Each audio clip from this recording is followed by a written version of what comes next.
How to Eat to Live, Book 1. Chapter 1. Right Way to Eat. There is no way for us to learn the right way to eat in order to live a long life except through the guidance and teachings of Allah, who came in the person of Master Farad Muhammad. The Bible says, He will give us more life abundancy, but He demands strict obedience to His will. There is no way of prolonging the life of human beings or any other life unless it begins with restrictions of the foods which sustain life, the right kinds of foods, and the proper time when it should be taken into our bodies. Jehovah taught Israel how to live, but Israel rebelled against the law of Jehovah, handed down to them through Moses, the servant of Jehovah. There are many Jews today, called Orthodox Jews, who try to eat in order to live. They are careful of the type of food that goes into their stomachs. They will not slaughter an animal without trying to drain that animal's blood out of its body before taking it for food. They will not accept diseased animals, birds, or fowls. We give credit to the Jews for still trying to obey that which they were ordered to do by Allah through the prophets that Allah sent to them. The Jews paid the penalty for disobedience and are still paying. However, they are the only people the Holy Quran teaches whose food we can eat. They, in turn, can eat our food. The Muslims who try to live according to the teachings of the Holy Quran will not eat the wrong food when they know what that food is. Of course, those who are becoming converts to Islam in America, my followers, are being tried. The Christians, white and black, try to force or deceive my followers into eating foods they know we, the Muslims, do not approve. In prison, they almost starve my followers, trying to force them to eat the filthy, poisonous swine flesh. This I know because when I was in prison, they did the same to me. Thanks to the coming of Allah in the person of Master Farad Muhammad, if we obey what He has given to us in the way of proper foods and the proper time to partake these foods, we will never be sick or have to pay hundreds, thousands, and millions of dollars of doctor bills and hospitalization. The Christian people have one of the most brutal ways of killing animals for their food. Many of their animals are killed under fright and excitement. They actually murder the animals they eat. We, the Muslims, who have not been able to go out to the slaughterhouses as yet to choose our meat, as the Orthodox Jews are doing, slaughter our animals or cattle at a time when they least expect it. We take their lives in the name of Allah with a prayer over this condemned life to be used to sustain our lives. Allah has taught me how to eat in order to live. I have been teaching it to my followers, but we often become negligent and fall victim to our own negligence. As a result, we are calling the doctor or going to the hospital because we did not eat the right foods and in the proper way. Hereafter, I shall enforce restriction on my followers to eat as Allah bids us. As I have said to my followers on many occasions, life cannot be prolonged unless we are careful of what we eat and when we eat. The foolish idea of eating 3 or 4 times a day and all between meals is like the poisonous swine who never has any regular eating habit. Even a dog will not eat when he is full most of the time. The hog, however, swallows as long as he can and then regrets that he can't keep swallowing. He will crawl into his food and wait until he can swallow some more. He is so greedy, he won't leave his food. Chapter 2. Vegetables. Virtually all vegetables are good to eat except collard greens and turnip salad. The roots of turnips do very well, but not the salad. Cabbages are good, especially the white head, but not the green leaves. Cauliflower is a really fine vegetable, but take away the green leaves. There are a lot of other good vegetables that have been grafted from original vegetables, though some of the grafted vegetables are not good to eat. Do not eat the vegetable called kale. Eat some spinach, but do not become a habitual spinach eater. Eat rutabaga a little now and then. You may eat as much garlic and onion as you like, but no sweet potatoes and no white potatoes. Sweet potatoes were never good for any human to eat. They are good for hogs, but not for you. White Irish potatoes are a food for people who live in frigid zones. a staple food for such as Europe, Northern America, and Canada. But potatoes and rice are too starchy for you and me. They laden us with too much starch and fat, which are friends to diabetes. Sweet potatoes are full of gas. Do not eat them. There are many more vegetables you will find edible or forbidden to eat in this book. If you like, write me for information on other vegetables not mentioned here. Peas. Allah forbids us to eat peas. He considers most peas fit for cattle and herds of animals, but not for the delicate stomachs of human beings. No black-eyed peas, filled peas, speckled peas, red peas, or brown peas. Do not eat the split peas you find in the store. Peas, collard greens, turnip greens, sweet potatoes, and white potatoes are very cheaply raised foods. The southern slave masters used them to feed the slaves and still advise the consumption of them. Most white people of the middle and upper class do not eat this lot of cheap food, which is unfit for human consumption. Beans, dry.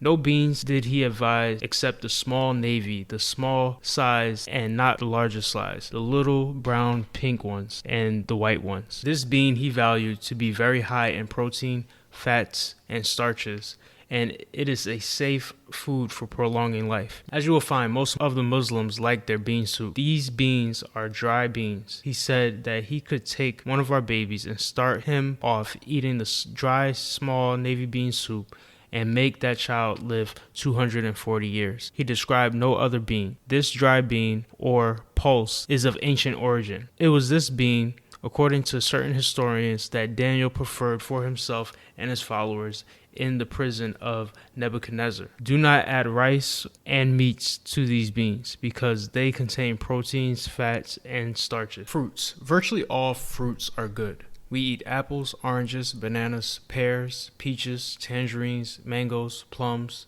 grapes.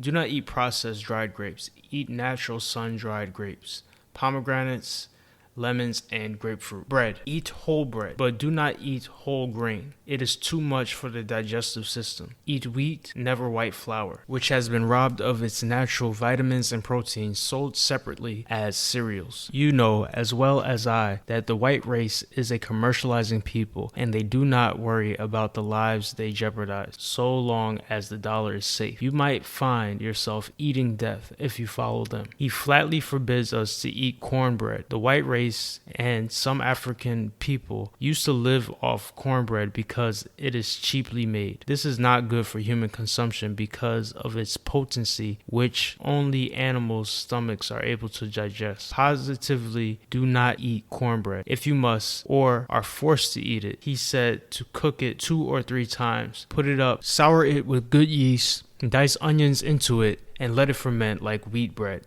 After this, cook it 2 or 3 times. Never eat fresh hot corn muffin or hot cakes in syrup. When you eat half-cooked bread, it shortens your life, as all bread will rise again in our stomachs, buckling our stomach and intestinal walls. The more it is cooked, the less this will happen. Rye bread, if it's cooked enough, is fine to eat. It is not good for office people. They are not active enough to digest such a bread. It is good for a working man doing manual labor. Office workers should not eat baked beans, nor beans with rice and meat in them, because their jobs do not permit them enough activity to digest heavy food. Prepare your own food. Take time and prepare your own food. Do not kill yourselves by running to the store buying processed foods to eat, and never buy those ready-made biscuits. We plan to install health food departments in our bakeries, grocery store, and restaurants soon. Watch for them. Do not eat the highly rich soybean, which is a new flour on the market. These beans are for cattle, not human beings. The oil from soybeans is not good for our stomachs. Soybean flour is being mixed with wheat flour by the flour mills. In fact, Christians are experimenting with all foods. They do not care what they eat as long as it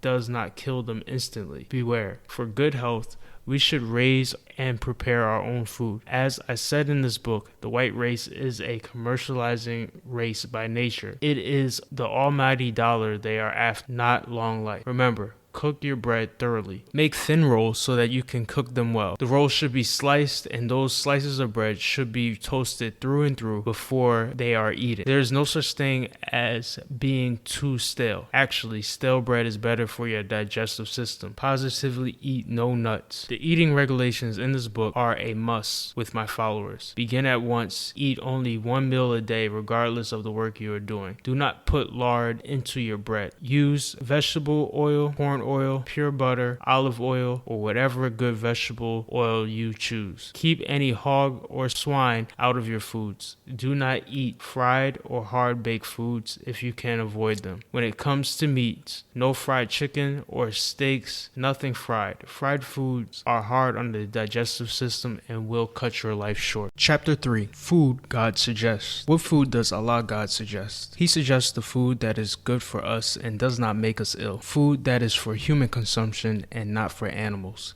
Never before have we gone so far astray. The European white race, blessed with the privilege of eating the best food the earth provides, has taught us to eat the worst divinely prohibited food. We eat all the time, 3 and 4 times a day. This is enough to wear out the intestines of a brass monkey. Eat a single meal a day, no matter what anyone says. If your doctor says that you should eat more than 1 meal a day, ignore him with a smile and eat only once a day. If he tells you he eats 3 meals a day, tell him that his length of life is about the same as his patience. Then tell the doctor to try eating 1 meal a day. The more idle our stomachs are, the longer they will last. The more we tax our stomachs, the sooner it wears out. We all try to live as long as we can because nature never teaches us that we should not try to live. We do not have a nature that teaches us to die or teaches us of life somewhere else. No matter how staunch a believer the Christian may be in a life after the grave, if he gets sick, he sends for the doctor. He prays to stay on here and not to go to the unknown. To live a long time, Allah, in the person of Master Farad Muhammad, has taught me life must begin with the type of food that will prolong life. We have been talking about bread. There are people so poor they have no choice, and there are some so rich who still have no choice. Whole wheat bread cooked thoroughly is the best bread. It should be ground very fine. It can be ground almost as fine as its white kernel. Never eat cornbread. As I said, rye bread is alright for the hardworking man. Even at that, it should be cooked twice. The Christian civilization has taught the so-called Negro slave to eat freshly baked bread, white biscuits, or white rolls, just out of the oven, and it scorns old bread, which is better for the stomach than freshly baked breads or cakes. There are many foods we like to teach you not to eat, but at present there are so many you cannot avoid eating them. We must prepare and grow our own food because this is a highly commercialized world. They graft a lot of food, and some of this food is not good for our stomachs. Soybean flour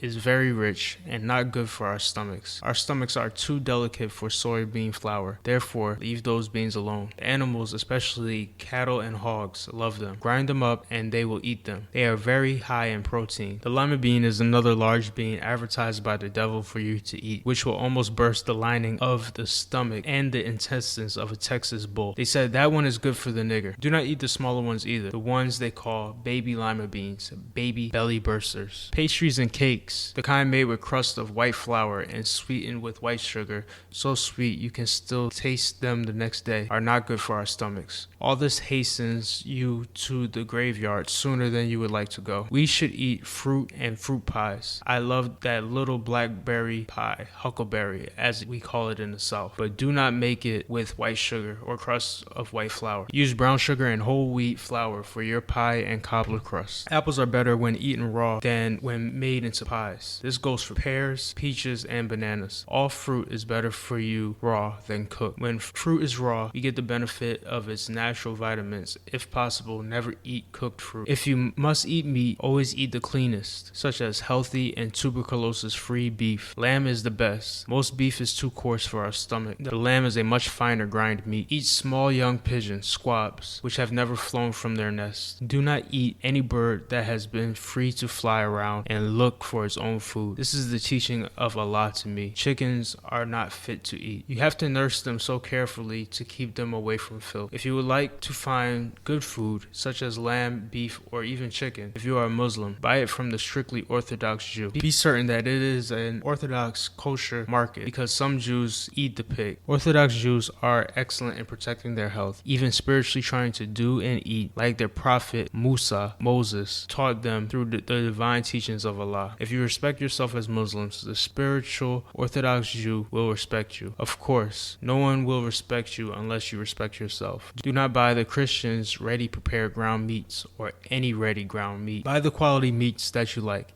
and have them ground by kosher butchers through their meat grinders, because they do not have pig near their shops. They are like us. They hate the divinely prohibited flesh. If you must eat rice, please brown it thoroughly in your oven or on top of your stove with a little butter or oil to keep it from sticking. Keep stirring it vigorously. Remember, eat only one meal once every 24 hours. Chapter 4. Why they urge you to eat the swine. The taking of the prohibited flesh of the swine as a food is beyond righteous imagination. It is difficult to understand why Christians eat such divinely prohibited flesh, while having a Bible and the law given to Moses against the swine flesh. Other prophets down to Muhammad preached against eating the swine. Christians are among the largest consumers of pork in America, and they deliver this rat throughout the world to other people. They are so fond of the swine flesh that they sacrifice it in the church and then ask divine blessing upon it. They barbecue and cook it and hold a feast in their places of worship and eat this slow death poisonous animal which God has forbidden, as though they had an option with God. No wonder Isaiah says that they stand behind one tree in the garden, eating swine flesh, the abomination, the mouse, and the broth of the swine in their vessels. And yet they will tell all the Muslims and Orthodox Jews that they are holier than we, who do not dare to touch the swine's carcass. Preachers and priests are working along with the enemy or adversary of God, teaching the people that it is all right to eat swine, their bellies stretched with the hog in them and saturated with whiskey and wine. This is the type of religion under which you have been brought, Christianity and its preachers and priests. None of them have tried to prevent you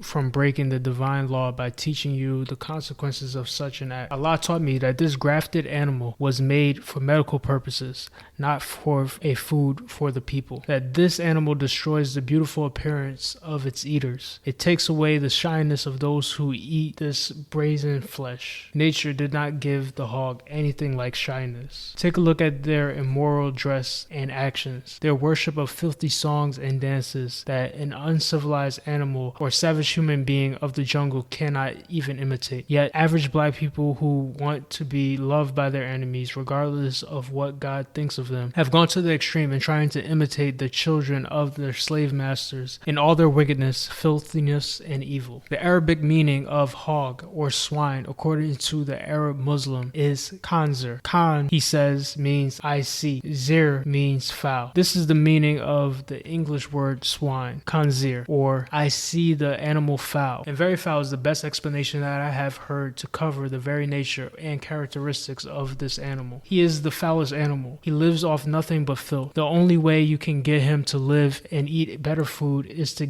keep him from getting to filth. He is so poisonous, 99.9%, that you can hardly poison him with other poison. You can even give him lye, something you'd think would cut up the intestines when eaten. Snakes can't poison hogs. They eat them and fatten. The bite of a snake doesn't harm them because they eat the biter. He is so poisonous and filthy that nature had to prepare him a sewer line, and you may find the opening on his forelegs. It is that little hole out of which oozes pus. This is the filth of his body that cannot be passed fast enough. His poison is that of live nature, in the form of a parasitic worm that is called trichina, commonly known as porkworm, which is found in the stomach and intestinal walls, until it finally breeds and works its way into the muscles of the body of the eater. From there, the trichina work themselves into the spinal cord and travel the spinal cord toward the brain, at which time there is no possible cure. They then cause the victim to suffer with rheumatism, backaches, stomach aches, headaches forever, and even change the color of the eyes of some eaters to a dull brown or dull red. They fill the eater with a drowsiness, laziness, slow thinking, slow moving, and tendency to be easily irritated. The swine eaters are always ready to rise up for a dispute and fight other people and among themselves. He is the greediest animal. He never knows or cares to stop eating as long as he sees something something to eat. He is the dumbest animal. He keeps his nose smelling and eyes looking for something in the earth. You could feed him all day long. He will never look up to see his feeder. In the case of bad weather arising, he is never intelligent enough to go in before it actually starts raining or hailing on his back. He takes no warning. He will keep his head in the earth, rooting until the storm is lashing his back with rain and the lightning is blinding his eyes. You eat this animal from the snout to his tail and all of the poisonous wormy intestines. Yet you say you are holier than any religious people. Please learn to eat 1 meal a day and let it be without swine flesh. And many of the ailments that you are now suffering and getting medicine from the doctor will disappear. To you diabetics, eat 1 meal a day and lay off the starch and sugar. They are only making you sick. Write me and let me know that you have tried eating once a day, shunning sugars and starches. And before a week's time, your urine will be negative of sugar and acid negative. It is ignorant for you to suffer with this disease when it can easily be cured. Just stop eating that which is causing your trouble. Eat 1 meal a day. You will not starve and die. Chapter 5. The pig, swine. I think we have said enough about the poisonous animal called, in Arabic, khanzir. Beyond a shadow of a doubt, the swine is the filthiest and foulest animal human beings could have resorted to for food. The flesh of the swine, while cooking, has a very different smell from that of other animals' flesh while cooking. And even when it is not being cooked, it has a bad smell. Worms and insects take to its flesh, while in the farmer's curing stage, faster than to any other animal's flesh. And in a few days, it is full of worms. In many cases, the eater of the flesh becomes nauseated when the flesh is being cooked in the early morning. It is a divinely prohibited flesh, and God, Allah, has prohibited you and me, my brothers and sisters of the black nation, from eating it or even touching its dead carcass. Please, for our health's sake, stop eating it. For our beauty's sake, stop eating it. For our obedience to God and His laws against this flesh, stop eating it. For a longer life, stop eating it. And for the sake of modesty, stop eating it. Do you know that if we, the 22 million lost found members of our nation here in America,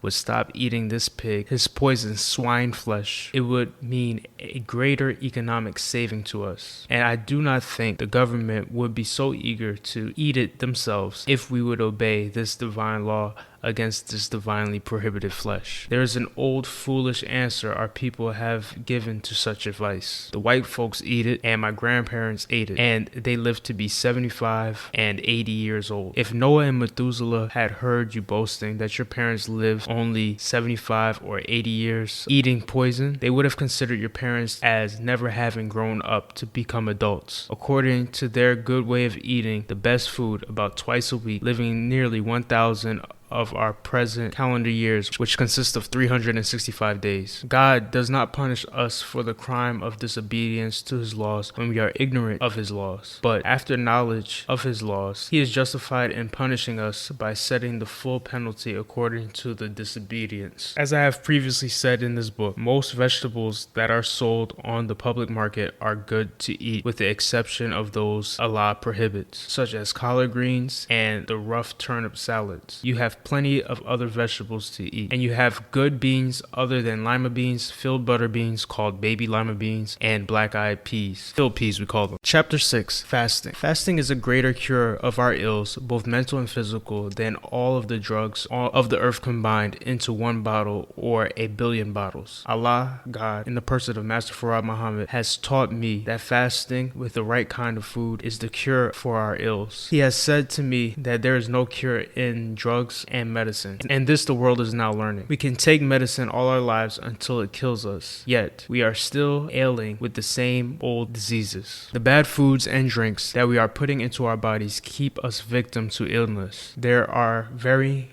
few nice doctors who would like to tell you that drugs are not good for you because they paid for their learning and want to keep practicing. But how to eat to live is what we want to know and have wanted to know all our lives. All men and women want to know how they can prolong their lives. Nature teaches us to stay here in this life as long as we can. Nature has never taught anyone that he should leave this life and find another one somewhere else, because we only have one life. And if this life is destroyed, we would have a hard time trying to get more life. it is impossible. So try to keep this life that you have as long as possible. Go when you cannot stay here any longer. Allah taught me that 1 meal a day would keep us here for a long time. We would live over 100 years eating 1 meal a day. Allah taught me that 1 meal a day would keep us here for a long time. We would live over 100 years. Eating 1 meal every 2 days would lengthen our lives just that much longer. He said to me that you would never be sick eating 1 meal every 3 days. The fact that fasting is the cure for 90% of our ills is known by the medical scientists, but they do not teach you that. They know that tobacco, hard whiskey, and alcohol are not good for you and will shorten your life and kill you. But most of them are too weak themselves to stop drinking, smoking, or chewing tobacco. So they do not teach you that tobacco and alcohol drinks made into what is known as whiskey, beer, and wine are not good for you, although they know it to be true. They say, yes, it is good for you if you are temperate, but they know once you get started on that stuff, it is such an enemy that it takes you into its powers, and it is almost like trying to break an iron chain to get away from the habit. So do not use tobacco in any form, and you will live a few years longer. Fast once a month for 3 days, 4 days, or whatever length of time you are able to go without food, without harming yourself, and you will feel good. Did you know that if you would stop eating pig and the food that you should not eat, stop eating 3 and 4 times a day, and stop drinking whiskey, beer, and wine, you would save much in the way of money? In prolonging your life by abstaining from the pig, alcoholic drinks, and tobacco, you will be adding money to your savings by hundreds and thousands of dollars. You will be depriving those pig raisers, tobacco growers, and alcohol distillers of millions of dollars, of which they rob you as they hasten you to your grave. You could stop the tobacco growers from growing that stinking weed by turning away from the use of it, and you could stop the pig raising by not eating the stinking hog. These things are death to your children in early ages. They even affect the reproductive organs of people in the early ages, as well as affect the heart, lungs, and your sharpness in thinking. And after all of this, you die a victim of the poison and commercialization. Learn to eat to live. Chapter 7. 1 meal a day. Eat 1 meal a day, or 1 meal every other day, and it will prolong your life.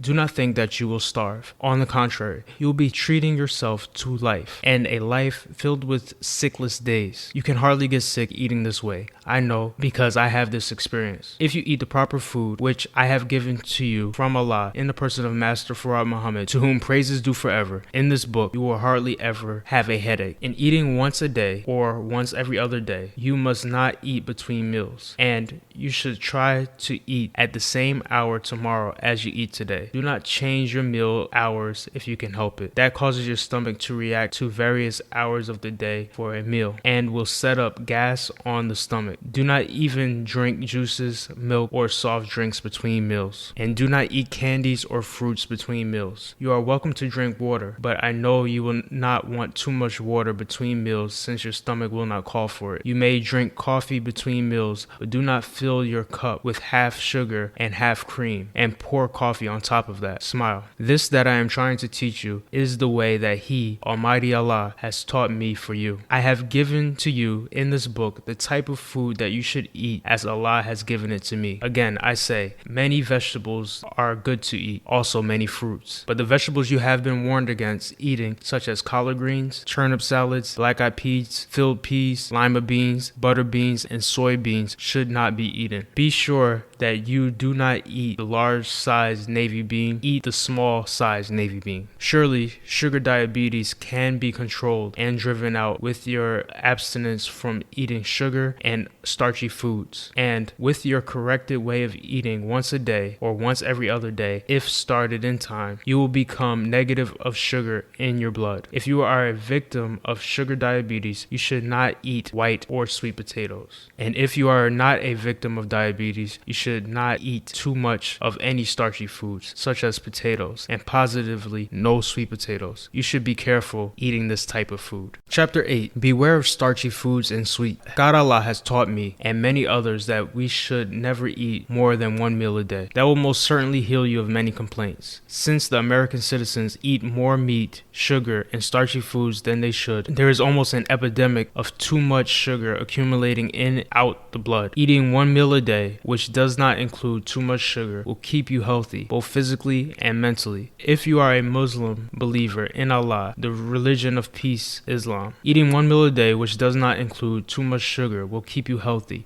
both physically and mentally. If you are a Muslim believer in Allah and the religion of peace, Islam, I warn all you sufferers of diabetes to stop eating starchy foods and sweets until this disease vanishes out of your blood and cannot do you any harm. If you eat once every other day, it is almost a guarantee that you will not be sick. The Orthodox Jews are a people who have lived among us in Asia, and they are still trying to follow Moses' teachings on how to eat to live. The Holy Quran teaches us that we can eat their food and that they can eat the Muslims' food, because the two people, Jew and Muslims, try to eat the right food to live. I have learned, and most likely you have too, that it is only weakness of ours to eat constantly. We are only digging our own graves with our appetites and teeth. There is no teaching from anyone, God, you, or me, that will help us if we take our appetites for our guides. Within 1 week, you can get used to eating once a day. Within 1 week, you can get used to eating once every other day. Many of the Muslims are eating like this,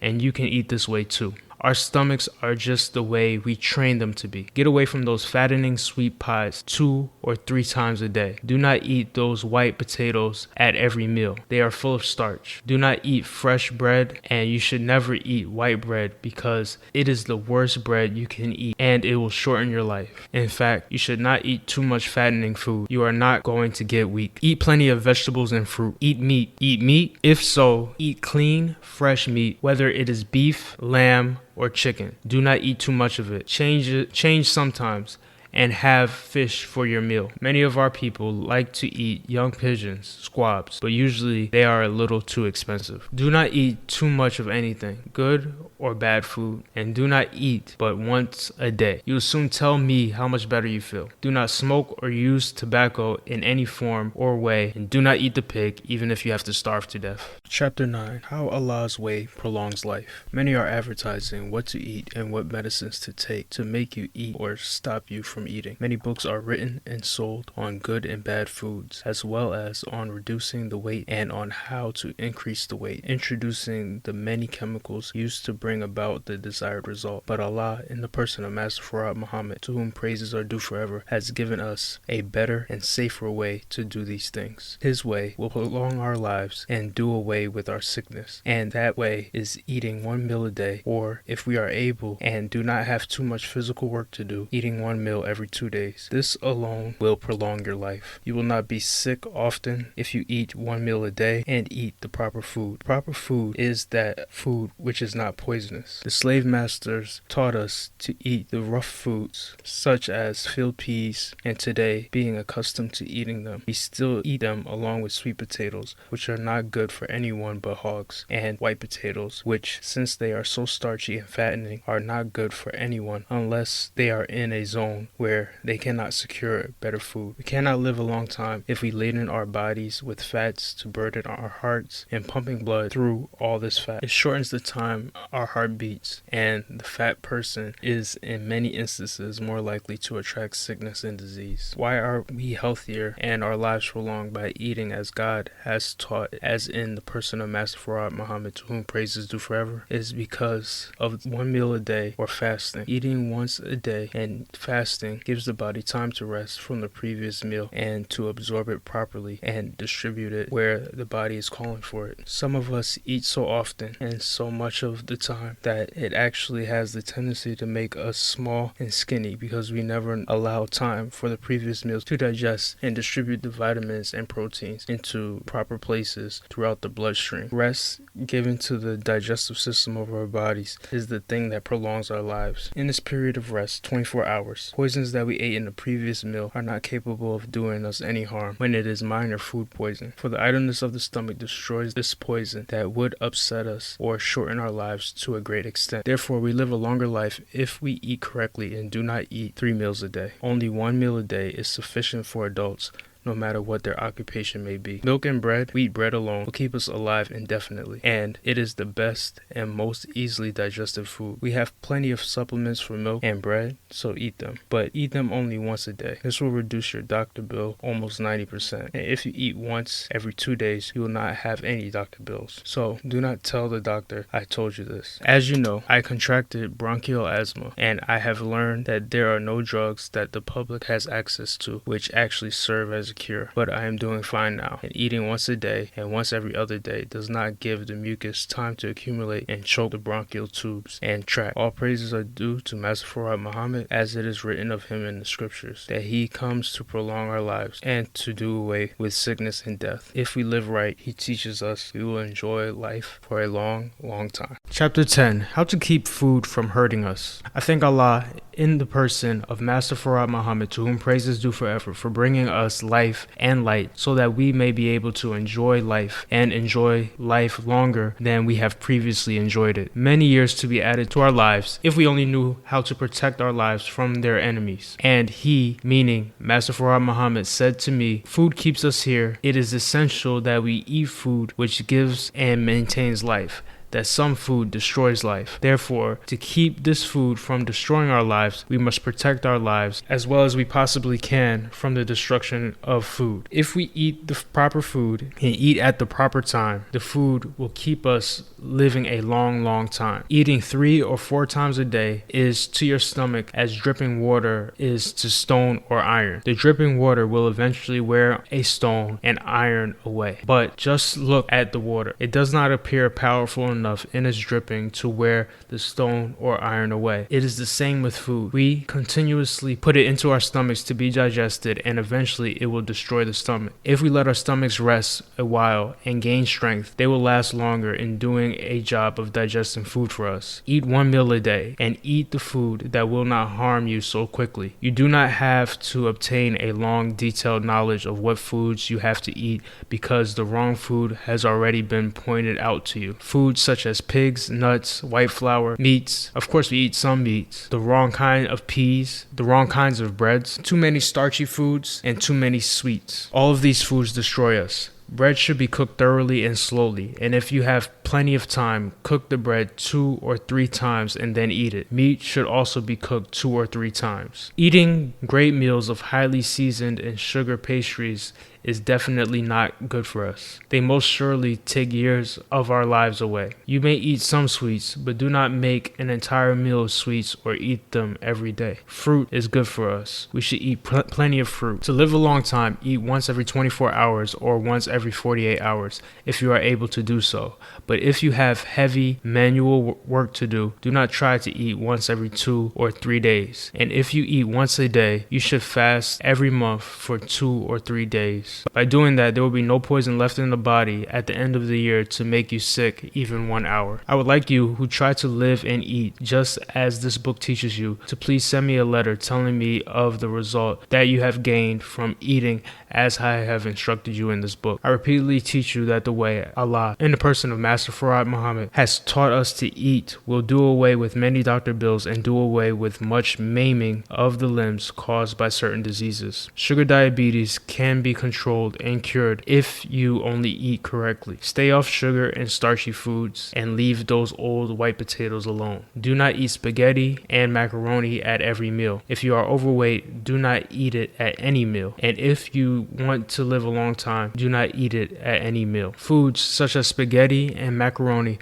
are processed and hard to digest. There are some people who claim that they do not receive beneficial results as they should. This is due to the wrong mental food that we are eating, which has an effect on our digestive system. To get good results from eating proper foods, we must have good thoughts. Chapter 11. The proper foods and the proper time to eat it. Eating the proper food that has been given to us and taught to us by our Lord and Savior, Master Farad Muhammad, to whom praise is due forever, changes us in many ways. Not only does it give us good health, but it gives us a better way of thinking, as food and our mental power work in the same way. Whatever affects one affects the other. Eating the proper food also brings about a better surface appearance. Our features are beautified by the health that our body now enjoys from eating of the proper food and also eating at the proper time. Bad food takes away even the beauty appearance of a person. God taught me that the swine hog takes away 3/100% of the beauty appearance of a person. This we can easily understand and see after we stop eating it. The medical scientists will agree with us that the poisonous flesh of the hog will take away 3/100% of your beauty appearance. There are some people who have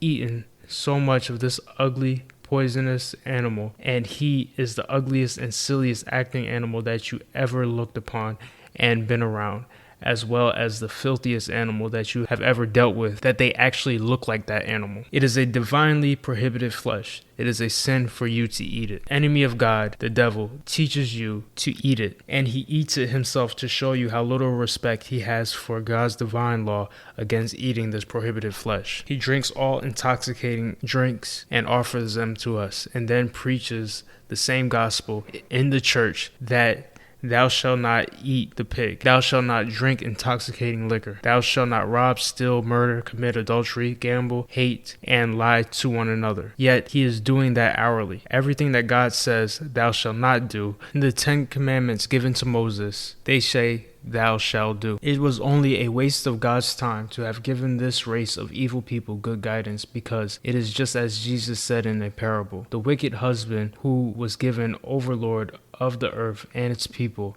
never did offer the true owner any of the heir, a convert of righteousness. We have nothing to fear or worry about in the way of right guidance today, because we have God himself in person with us to lead and guide us in the way of truth and righteousness. There's a lot of difference in the beauty of true Muslims and that of Christians. I do not mean to say that there are no beautiful Christians or black people who eat the hog, but there is a difference in their appearance of beauty that can easily be discovered by one who obeys this divinely prohibited law against eating swine flesh. The poisonous hog flesh makes the color of many people's eyes muddy and reddish in appearance, and makes the people who eat it brazen, careless, easy to anger, fight, and oppose each other. Eat the proper foods as given in this book, and eat at the proper time. 1 meal a day from 4 to 6 p.m. Chapter 12, Right Way to Eat. To live without sickness and without fear of a short span of life is now a must for the people who expect to see the hereafter. The way that God, in the person of Master Farad Muhammad, to whom praises are due forever, is teaching us, the lost found members of the Aboriginal nation, is the best way, regardless of what it is. Whether it concerns food, mental stability, or what have you, he teaches us in the best way. I can offer you his teachings, and it is up to you to accept or reject them. But I repeat, he is the best way, as he says in his holy Quran, I am Allah, the best knower. Chapter 2, verse 1. Since he represents himself to be the best knower, then it is nothing but intelligence on our part to follow and obey that the best knower, who gives the best advice and whose guidance is best for our future, regardless of what we desire. He is the best knower of what guidance we should have. There are many disbelievers, infidels, and atheists today, as the Bible teaches. The fool has said in his heart that there is no God. These ignorant sayings and attacks made against truth go for nothing today but condemnation with truth. We do not have the type of God that they were thought of, some spook God and man, but there are supreme men among man, and this supreme one is referred to as God, having infinite wisdom and knowledge over all things. There will be no sickness or disease among us when we learn to obey the law of nature. The law of nature is the divine law the Creator set for us in the beginning of creation of the universe. This race, white, of people has ignored and disobeyed this law and has met with disaster. They seek and have tried throughout their civilization to change the very natural religion of the black man. But time has proved that the white man was a failure and now has met his unnatural and false teachings and practices with truth and reality of the law of nature and its workings among the created creatures of God. This law is now to defend us against the false guidance and rebelling of this race, white. Let the white man eat all the hog he wants. It was made for him, not for us. It was made for a cure for many of their diseases and is used for slaves. If you want to enjoy good health, eat only once a day and eat nothing between meals if you are not sick. There is an allowance made for the sick ones who sometimes are not able to eat enough at one meal to take them over to the next meal, or whose bodies are weak and must be built up for the one meal a day. In this case, they sometimes eat 2 meals a day, but never 3. If you can eat one meal every other day, you will enjoy both health and a longer life. Even the men and women who do strenuous mental work can go along with one meal a day if they eat the proper food and never want more than that. Chapter 13.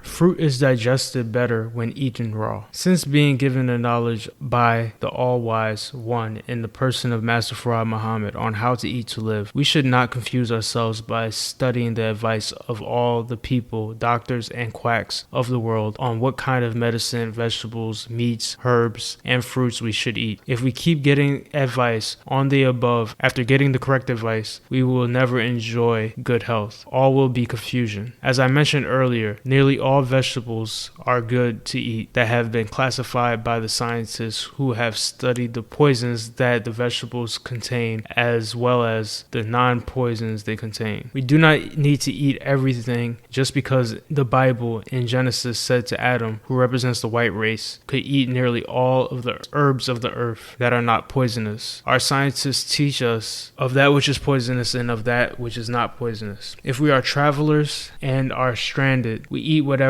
we can find edible, to the non-poisonous roots and the bark of trees. This is not good for us if we wish to live a long time because our stomachs are not made to digest the bark of trees and roots of trees or blades of grass and leaves. Our stomachs were not made to live off raw foods except certain raw foods such as fruits, which beyond a shadow of a doubt should be eaten raw, never cooked. When we cook fruit, it takes away the vital property that is necessary for our good health. An apple or peaches or berries is better eaten raw than cooked, unless our health and body are weak and unable to digest the raw apple. There's a great need for knowledge on what to cook as well as how to cook it. We can live a long, great, and healthy life by just drinking good, wholesome milk and eating good wheat bread if the bread is cooked correctly. Some people will eat whole wheat kernel, but this is not good to do because it is the hull of the seed and our stomachs are not made to digest raw wheat seeds regardless of the great property of vitamins in them. The whole wheat kernel should be milled and ground fine. When you are ready to make bread, add water and yeast to it and set it aside to sour. This will put it in a better digestive state to be cooked properly for your stomach to digest. Cook it slowly after it has risen a couple of times in the mold. This must be done thoroughly so that all of the risen cake and loaf is thoroughly cooked through and through under the heat of the oven. After it is cooked, do not eat it until it has set a day or 2, even 3 days. It is not too long to wait for it. It is never stale because of age if kept in the right place. Never eat freshly cooked bread of any kind. It is difficult for our stomachs to digest. The same applies to beans. And whatever you cook, cook them thoroughly. But do not cook them in such a way as to destroy the vitamins and proteins that are in them to strengthen and build your bodies and tissues of your bodies. Some people pull the brown cast off the bread to eat the unbrowned core. But by doing this, you are throwing away the most digestible part of the bread and accepting the part which is hard to digest. Toast, that which is brown through and through, is much easier on the stomach than the slice of bread that is not toasted. We can live longer by eating several varieties of food. Never think that you are a great, healthy person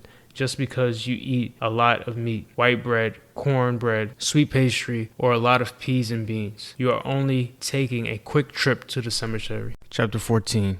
Overindulgence The Enemy. Yes, a quick trip to the cemetery. If we indulge in too much of anything, it becomes an enemy to us. Remember at all times when you are eating that you are to live, not to die. As I previously stated in this book, white bread and cornbread are not good for our stomachs to digest. Regardless of how many hundreds and thousands of people eat this before you 3 times a day, it is still not food for you and me to eat if we wish to live a long and healthy life. America's people consume more sweets than any other people on earth. They love their sweet, fat pies, cookies, and cakes at every meal. America has more bitter trouble with her health. Eating too many sweets piles up sugar in the blood, and it becomes the enemy of our lives. Our blood is our life. Just think of the way we destroy our lives by eating too many sweets or too much meat, or eating white bread and cornbread. Ask yourself that question. America is a great candy seller. She reaps a harvest of wealth on just selling sweet candies and nuts. They fill the candy full of nuts, as well as their cakes, cookies,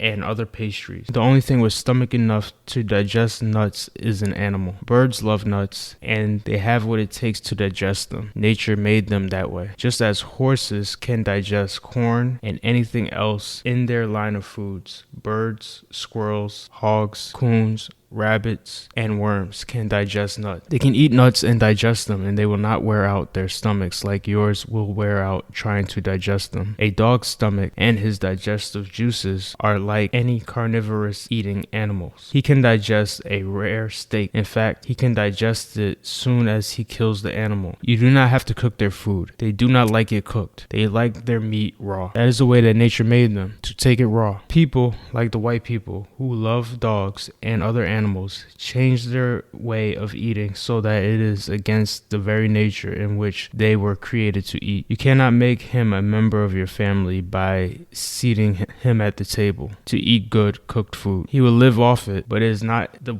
way nature made him to eat. Try offering him some raw meat and cooked meat. He will eat the raw meat before he will eat the cooked meat. Offer a cat a piece of raw fish and a piece of cooked fish and see which she will eat first. Raw foods appeal to their appetite as cooked foods appeals to ours, but we can eat both. It is dangerous for you, whose civilization is not limited, but is limited if you follow the limited ones, to follow a civilization made by nature for a short time in their ways. This is what we have been doing, and this is what we must stop doing if we expect to survive. There are hundreds of drugstores throughout the country into which we should not go for anything except first aid if we hurt ourselves down the street or road somewhere, not for something to stop aches and pains in our stomachs caused by eating the wrong food. We should not call the doctor for such foolish and ignorant mistakes as eating the wrong food and eating it too often. We should be ashamed to call the doctor for these errors. Eating the wrong food and eating it too often starts trouble in the physical body everywhere from the sole of your feet to the crown of your head. As I stated, you do not have to eat everything that people say is good to eat. It is a fool who does that. You do not need everything that is good to eat to live a happy life. Take some of the things that are good to eat. Of course, you should have a balanced diet. I certainly agree with you there. There are several ways you can prepare your meat and bread that will give you a sharp appetite at every meal if you prepare it differently. Bread can be cooked 2 or 3 times, and also meat. It is best for our stomachs and our longevity. They both should be cooked twice before eating. Of course, they will not look as fancy as when they are freshly cooked, because the more you cook them, the more the surface beauty fades away. But the more permanent your life will be, and that good old stomach will last a long time if you allow it to rest after a hearty meal, no matter how good the meal was or how easily digested. Give your stomach from 24 to 36 hours to rest to digest this food, and if you can take 48 hours or 72 hours, that is fine. But first try 24 hours and then 48 hours next. Do not try to start with 48 and 72 hours. Get used to eating 1 meal a day. Then when your appetite is not strong enough for the next meal, by eating once every 24 hours, start eating every 48 hours. Never start 72 hours regularly until you are able to do so. Some of us have started eating 48 to 72 hours and have changed back to 1 meal a day.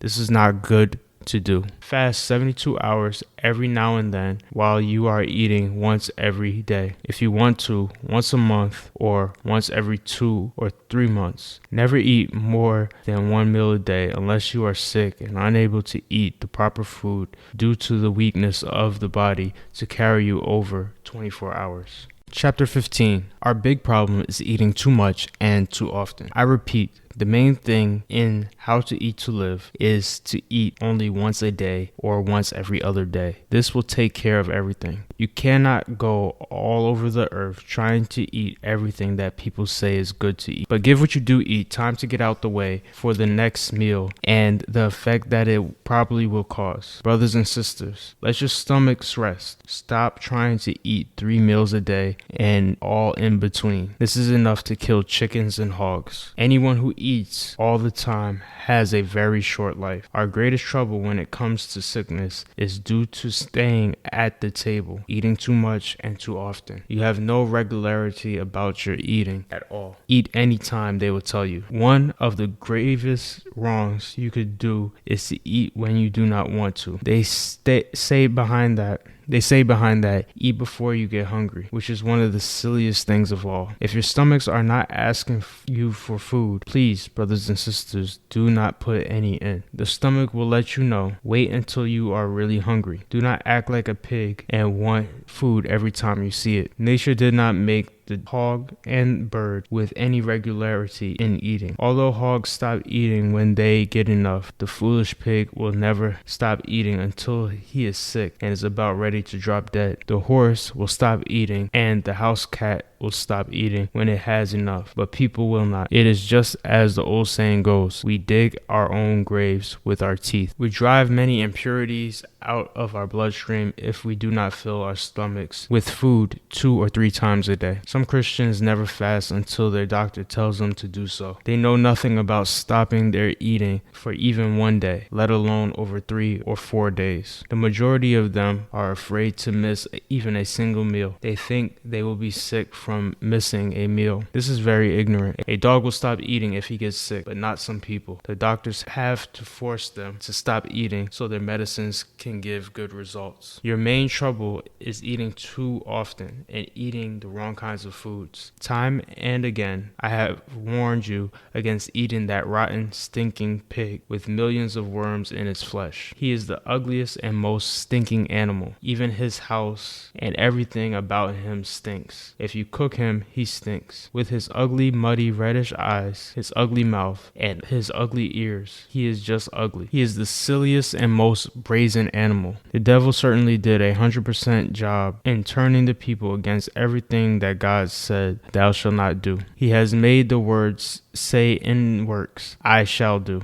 Allah said, these ugly animals, the pig, take away your beauty appearance. Live right, think right, eat right, and do right, and you will not have to die to go to heaven to be like the angels. You will be like them while you live. Chapter 16, Why and How We Fast in December. I have chosen, for quite a few reasons, the month of December for my followers to fast, as in the month of Ramadan. It serves as a sign that we, the Lost Foundation, are the end of all signs pertaining to the pilgrimage and fasting in the month of Ramadan. We fast the 12th month of the Christian year to relieve our stomachs, and having once worshipped that month as the month in which Jesus was born, it is known and agreed upon by scholars and scientists of religion that nothing of the kind took place 2,000 years ago. Jesus was born not in the month of December, but rather as God revealed it according to the season that history claims existed in that time, the first or second week in September. The Christians have made holidays which are used mostly for commercialization. They buy wine, whiskey, and beer and fatten up pigs and hogs for the kill and roast this divinely prohibited flesh to celebrate what the Christians call the birthday of the Son of Mary. Jesus condemned such things as drunkenness and the eating of swine flesh. Nimrod was an enemy of God and one who came in the last 300 years of the 2,000 years of Moses. He led the white man against the laws of Moses and worship of Allah. He, Nimrod, wanted them to worship idols, that which other than God, as they did in ancient Rome. Let us, my followers, remember the right way. Waste not your earnings in such ways as worshiping and feasting as the Christians do. They only say and do not. They have taken for themselves the prophet of God and the place of God. In this month of fasting, We shall keep our minds and hearts clean. We shall not indulge in eating of meats, land meat. You may eat fish and such fat products which come from land animals such as butter and cheese. In this month, we should keep our minds on Allah, who came in the person of Master Farad Muhammad, my God and your God, and my Savior and Deliverer, and your Savior and Deliverer, to whom praises be forever, for giving us life after our mental death for the past 400 years. During this month, eat before day and after the sun goes down if you wish, but not during the daylight hours. This also goes for drinking. Drink whatever you are going to drink, either before dawn or after dark. The eating before dawn is for those of us who love to eat breakfast in the mornings. But if you eat one meal a day, you may eat that meal either before dawn or after dark. It is better for your health, however, to eat one meal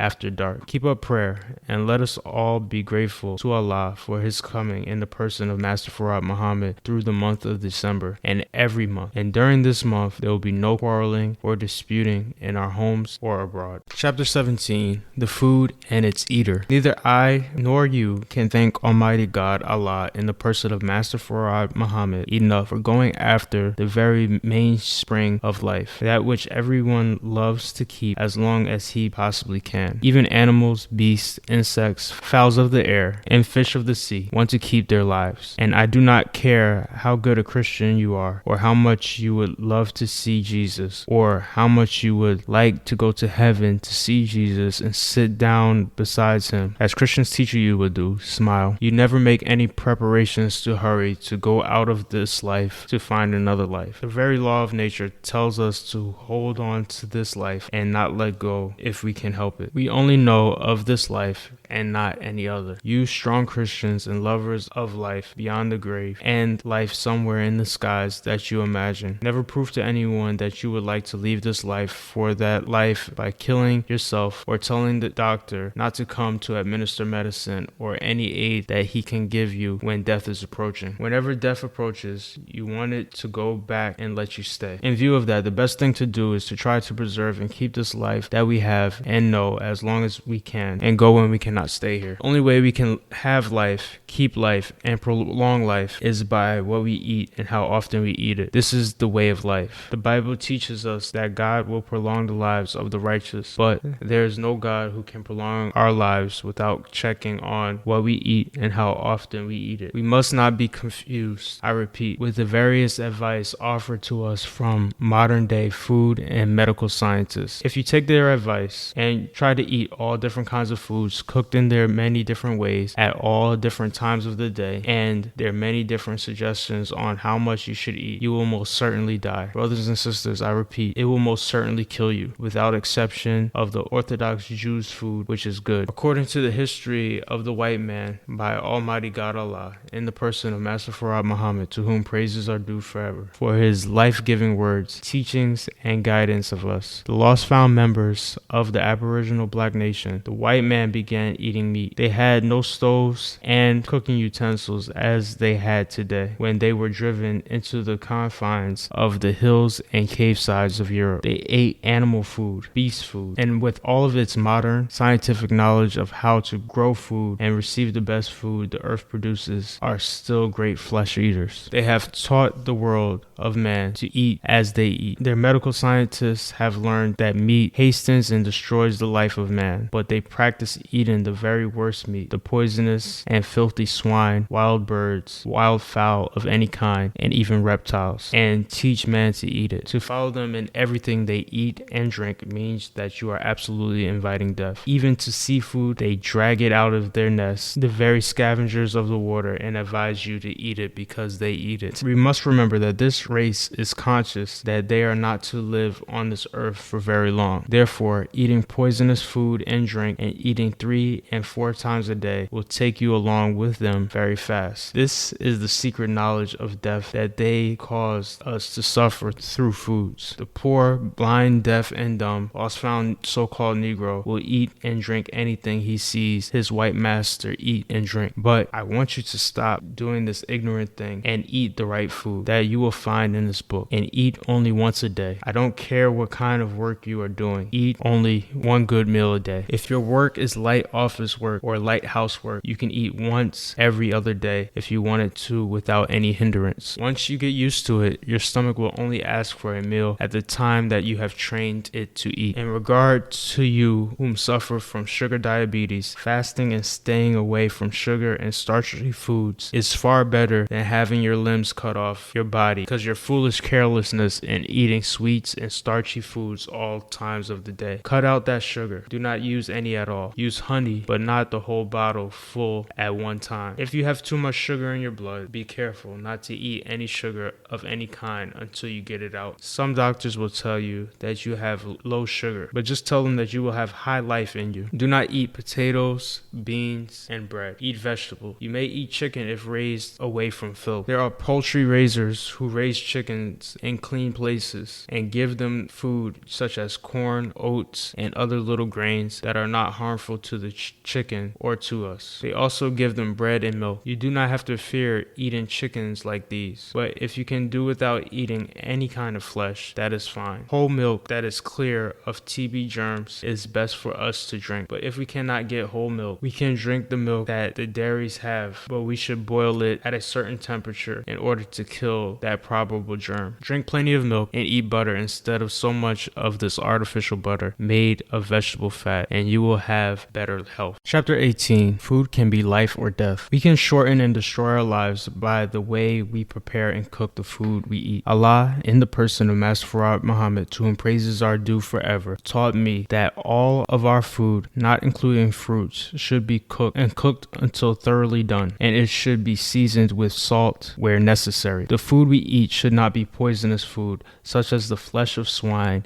and of wild animals, birds, and beasts. We should not eat fish that weighs more than 50 pounds, water scavengers in the form of the fish family, and other water animals of that kind. As we know, there is much animal life taken as food from water today that we should not eat. The believers of Islam should be aware and not eat such foods. In cooking your food, be sure that you cook it thoroughly, but not to the point where it loses its taste. Safeguard the delicate stomach that has to digest all that you eat by not overburdening it with trying to digest half-cooked food or raw food and the acid gases from such foods. This is what hastens the doctor to your bedside, and after that, the undertaker, and after that, the gravedigger. Remember, we kill ourselves by what we eat and how we eat it. Just as food is our source of life, it is also the source of death, as God has taught me. Food keeps us here and it takes us away. For a long life, take long intervals between your meals and do not eat over one meal a day. Chapter 19. How to live more than 100 years. Allah God has taught me, in the person of Master Farad Muhammad, how to eat to live, so that I also may teach you. He desires to extend our lives from a short span averaging 62 years to a span of 1,000 years, or for as long as we desire to live. He said there is no set time for us to die. We kill ourselves daily by means of what we think, what we eat, and what we drink. Think about it, and you will agree that we kill ourselves. As I said in an earlier chapter, How to Eat to Live, there is no way of prolonging life except by being careful, watching and examining what we put into our bodies to sustain life, and the regularity of our eating, drinking habits. We have been taught what to eat and what to drink by a people, the white race, who has never obeyed the law or religion of Allah God. These rules Allah God gave Moses, people in the Ten Commandments for their good, clear as a mirror, law and guidance, which they should not forget. However, they kept none of this. Everything that Allah said, thou shalt not do, they have ignored and said, thou shalt do. Therefore, the Christian race is no example or guide for one who seeks to obey the law of Allah God, for God now threatens to remove them from the planet Earth. If we would stop deceiving the people, making them believe they are what they are not, and trying to change the natural religion of Allah God into the unnatural, which is false, their doom probably could be delayed. There's a sect among those members who call themselves Orthodox Jews, and few who still try to follow the Ten Commandments given to them through Moses. These are wiser, more skillful than the Christians. How to Eat to Live. Allah God said to me, in the person of Master Farad Muhammad, to whom praises are due forever, that we who believe in him as our God and Savior should eat but one meal a day, once every 24 hours. Eat nothing between meals, not even candy, fruit, or anything which would start the stomach digestive processes. In this way, our eating proper foods and drinks at the proper time would extend our life to 140 years. This would protect us from sickness. He said, if we would start our infants eating one meal a day as soon as they are able to partake of solid foods, it would enable them to live an age of 240 years. I then asked him, how about eating once every 48 hours? He said to me, you will be ill only one day out of every 4 or 5 years. I asked him, what was the cure for that one day of illness? He said, fast 3 days and you will be all right. I asked him, what about eating one meal every 3 days? He said, you will never be sick if you eat once every 72 hours. This is about 2 meals every 6 days, which would extend our lives to a span of 1,000 years. For there is no poison from the previous meal 3 days ago, which has enough power to do you any harm. The fast destroys the accumulation of food poison. The body is made up of water,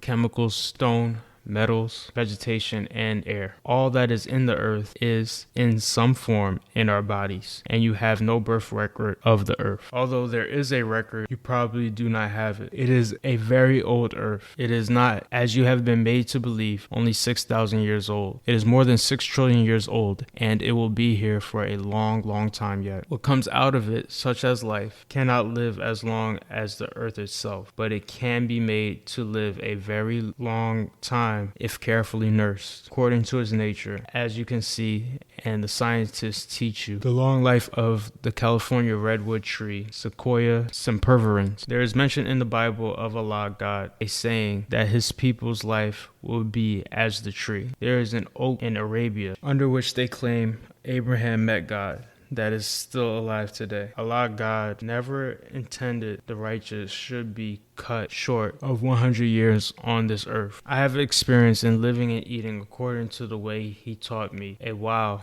and I found it one of the happiest and most peaceful ways of which I ever dreamed. I began with eating one meal a day and forced my family to do the same for several years, until I was picked up and sent to prison for teaching Islam in 1942. Of course, the government said they sent me up for failing to register. That was not really the reason, for I did not come under the draft law at the time. Some of my followers, 60 to 65 years old, were sent to prison at the same time. Persons of such an age were not desired by the War Department. While in prison, the Christians made it hard for us to live as we had been. They deliberately put swine, or the essence of swine, in everything, and the assistant warden made mock of it when I told him my followers lived on nothing but bread to avoid swine. He said even the bread had swine in it. We used to make a meal of dry, baked white potatoes. We had it hard, and all my followers now in prison still have it hard. All those converted to Islam in prison at present suffer in order to avoid eating the divinely prohibited flesh of the swine. And all that God said, thou shalt not do, they said, thou shalt do. You who read this book know the Christians are the great false teachers of God who care nothing about Allah, God's law. Since returning from prison, it has been hard for me to adjust my eating habits. For many days in prison, we had to eat 2 or 3 times a day in order to make up for one meal a day through trying to avoid eating the divinely prohibited flesh of the swine. This caused me and others illness after we had cleansed our stomachs of bad foods and had begun to eat at the proper time. When we were eating the right food in the right way, we had no doctor bills and no medical bills. There were no medicines to be found in our medicine cabinets. However, as soon as we changed and began to eat between meals 24 hours, we began to call on the doctor and his drugs, and it brought about one complaint after another. I would never have suffered today from bronchial asthma if I had not disobeyed the law of the right foods to eat. Now, I am on the way back to try and adjust my life according to the way Allah, God taught me. I experienced eating once a day for several years, and I experienced eating once every 2 days for a long time. Then I experienced eating one meal every 3 days, twice a week. I never had any symptoms of disease or sickness when I was eating once every 48 hours and once every 3 days. With this method, you feel as though you never were sick in all your life, even if you are 100 years old. Nothing shortens our lives but our foolish selves. Chapter 20. Proper food for body and mind mind equals good health. On the coming of God, according to the Bible and Holy Quran, he began to create people that must and will enjoy a long life and good health. They will not suffer sickness or grief and sorrow. They will live lives of complete happiness. The earth is full of food, but good health cannot enter our bodies until we have the proper food in the body and the proper food for thought. If we do not have the proper food for our way of thinking, we still cannot enjoy peace, good health, joy, and gladness of heart. We can eat the best food.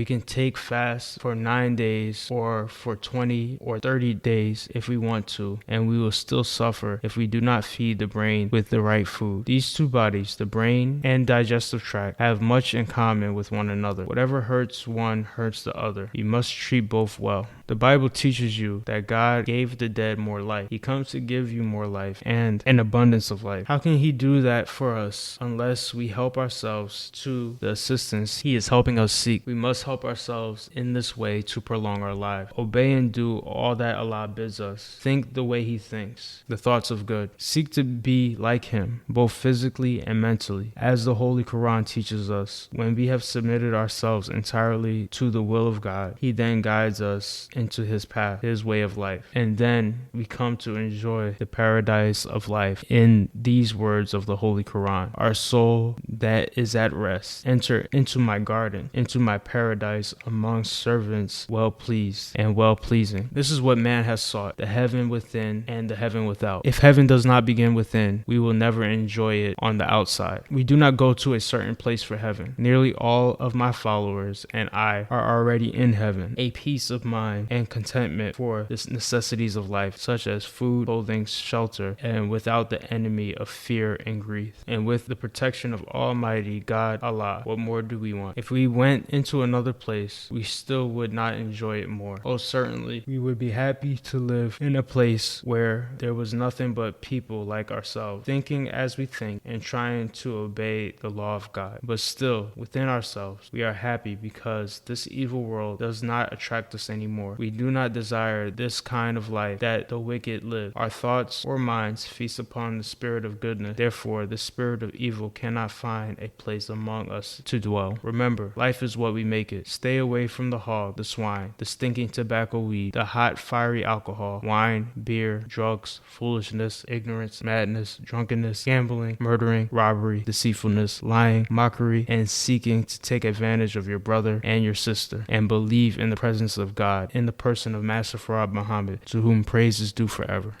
Chapter 21. The Benefits of Eating Once a Day. As many people are writing to me for personal answers as to what we should and should not eat, I think it would lessen my work and be wise if you kept this book where you may refer to it when needed. Many of my followers write and tell me of the results they are receiving from eating one meal a day or one meal every other day. This will produce good results and lengthen our lives. But children should not be forced to fast or eat once a day or once every other day. Children and babies should eat at least twice a day. If you are now eating 3 meals a day and you would like to eat one meal every other day, you should not all of a sudden change from 3 meals a day every day to 1 meal every other day. First drop to 2 meals a day, then 1 meal a day, and then 1 meal every other day. It is better to do it this way so that you will not make yourself sick. And if you eat every other day, do not begin your meal with heavy food. I receive many questions in regard to meat, fish, and poultry. The main thing Allah, as well as the Holy Quran, reminds us of is that when it comes to meat and fish, Allah forbids us to eat the flesh of swine or of fish weighing 50 pounds or more. Although some people will not eat fish at all, there are many fish that we can eat, some weighing as little as a pound or a pound and a half. When eating fish, we should confine our fish eating to those fish weighing 1 and 10 pounds. As I said previously, do not eat the scavengers of the sea, such as oysters, crabs, clams, snails, shrimp, eels, or catfish. The catfish is a very filthy fish. He loves filth and is the pig of the water. Some people write in complaining about the fish that swim on their sides, but these fish can be eaten. Allah has taught me that chickens are not good for us to eat. They are quite filthy, inasmuch as they do not eat the cleanest of food, but we eat them. We eat beef and lamb, but Allah also said that they are not very good for us. It is not a sin for us to eat them. It is not a sin for us to eat camels. But if we can find better food, we should not eat the above mentioned food. Many write and ask if they should eat meat at all. It is not a sin for you to eat meat, but it is a sin for you to eat the meat of the hog. If we want to prolong our lives, it is best that we do not eat meat or do not eat it so often. Beef is very coarse, and many of our people do not eat it because of that. Horse meat can also be eaten. It is cleaner than the average meat, but we should not eat it unless we are extremely hungry and have nothing else to eat, because it is a domestic animal and is gentle and close to the home. It is not even a sin to eat rabbit, but since Allah said that the rabbit is so closely related to the house cat, we do not eat it. The rabbit, however, is cleaner than the house cat because he eats vegetables, roots, and herbs, and he does not eat insects and other animals. Allah has said that no wild game should be eaten at all. Regardless of how you love deer meat, the deer is not good to eat. No game that run wild in the woods or birds that fly, with the exception of baby pigeons called squabs that have never flown away from the nest where they were born, should be eaten. Please do not eat coons, possums, turtles, turtle eggs, or frog legs.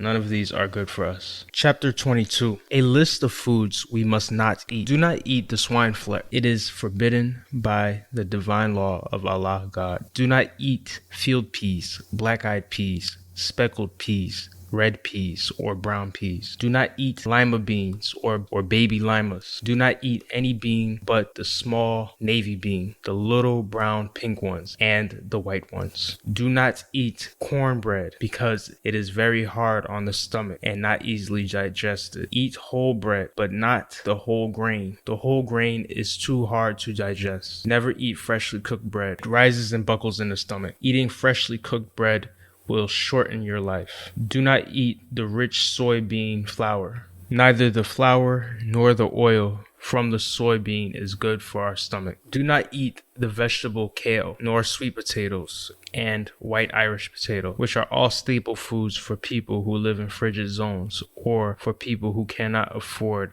other vegetables. The main thing you must do, I will repeat, is eat one meal a day or once every 24 hours, and never eat or even touch the swine flesh. When you begin eating once a day, certainly you will begin to lose weight until you are used to eating once a day. Then you will start gaining weight again. But fat is not wanted for health. It is the enemy to health. Chapter 23. You do not need numerous diets. Just eat once daily. In the Christian world, you have innumerable food diets and numerous ways to prepare them, and these numbers are ever increasing. We must remember that the Christian world commercializes on everything, even on the gospel of Jesus Christ, spiritual food. God is visiting us to teach us, the lost found members of God's family, to prolong our lives, give us more life and abundancy of life, as it is written. By no means can we get this life from any other source. We must follow the guidance of Almighty God, who appeared in the person of Master Farad Muhammad, to whom praise is due forever, and not the ways of the people whose diets have sent us calling for the doctor and being hurried off to the hospital, and from the hospital to our graves. The white people called the Christian race, after they were driven out of the Holy Land and roamed the caves and hillsides of Europe, lived there for 2,000 years, eating raw food. They did not know how to cook anything or the use of fire until Moses taught them. Can we accept them and their way of life instead of Allah's? No, we will take Allah's will and His guidance. It goes something like this. Eat one meal a day. If this does not make you feel well, eat one meal every other day. Nothing between meals. And eat only the right foods. He said milk, bread, and navy beans would lengthen our lives to 140 years. He did not give us a long list of different foods, of different food diets and foods to confuse us on what to eat. Cook your foods well done, especially animal meat. Boiling your food until it is well done is better on your digestive system than baking and frying meats. Baking and frying it makes it about as hard on your digestive system as eating it raw. Never try to put a baked crust on any of your food except bread. Drink plenty of wholesome milk. Eat butter, bread, and fresh foods. If you eat fowl, lamb, squab, and fish, cook it well done. Keep your food under steam. Pressure cook it with the lid on. Do not look up a variety of things to eat. Most vegetables are good to eat, except those which you have been forbidden to eat, such as collard greens, black-eyed peas, and a lot of green cabbage sprouts. Eat the white part of the cabbage and cauliflower. Stay off peanuts, coconuts, and nuts, period. The Christian world eats according to taste. It eats not for life, but for taste. Cook well done whatever you eat. Cook bread thoroughly. If you have a refrigerator, put your leftover bread in it, or place it where it will keep moist and won't dry out. If that does not taste good, cook it over again. There is no such thing as stale bread. Let no bakery or anyone fool you. It is for your health. If you do not have the knowledge of how to prepare your bread, seek a Muslim who knows how to prepare it. Some Muslim sister will teach you. Give the cornbread back to the horses and the mules. That is their food. Do not eat grits or coarsely chopped corn. The corn is fit for you only in its milk stage. Eat to live and not to die. Food, God said to me, keeps us here and takes us away. 3 meals a day are needed by a savage beast, but not by a human being. No human being should eat more than once a day. Eat when you are hungry. If it is not until 6 or 7 days, let no one fool you about the above instructions. They will keep the doctor away from your bedroom and will prolong your life. Keep from eating those sweets that are prepared to hurry you off to your grave. And you diabetics, eat only 1 meal a day. Stay away from that starchy food and sugar if you are diabetic. And you won't have to get a doctor to pour insulin and other medicine into you to balance your life. All that I have said in this book, I have experienced myself. Chapter 24, Feeding Babies. Mothers should feed their babies from their breast milk if they possibly can, as it is the best. When you're able to start feeding them on solid food, give them weak bean soup, not the highly seasoned, strong soup that you eat. You also can start them out with orange juice and mashed apples. This is done whenever you think the baby is able, and after he is about 3 months old. This depends on the health of the baby and its age. Plenty of good milk and good, thoroughly cooked bread are good for you and the baby. We must not get the idea that we can nurse the baby with everything we eat. This is what will start sickness and disease in the family. Some mothers are very careless. The baby can act as if he wants what the mother's eating, and even if it is a beef steak, she will cut him a piece. We create sickness right in our homes, from the cradle to the grave. A Muslim, according to the Holy Quran, should not fear to eat food that the Jews eat, and the Jews do not fear eating a Muslim's food because they both eat the same types of food. Orthodox Muslims are very careful of what they eat. The only food we shun that they love are nuts. The Muslims are warned against eating nuts of any kind, and they are warned against drinking the blood of the animals and fowls, because blood is in the fluid of the life. Therefore, no human being should eat or drink the blood of anything. The Jews were warned against this by the teachings of Moses, the servant of Allah. Chapter 25, Meat, Part 1. It is useless to keep repeating to you the same truth day and night, month after month, and year after year, when you have it written in your book, the Bible. The main meat that our people like to eat is what they have been taught not to eat, the cheap and filthy raised hog. This is a divinely prohibited flesh. This truth has been before our eyes ever since we have had permission from the white man to read the Bible. Nothing good is said about it in the Bible in Leviticus. The priests of Israel were warned not only against the eating of this prohibited poisonous flesh, but they should not even touch its carcass. But now the Christians, who claim they are better than all the religious people of the earth, not only touch the carcass, but eat the carcass, and then advise you and others to do the same. Then they say they are followers of Jesus, the Son of God, while he himself was against eating and touching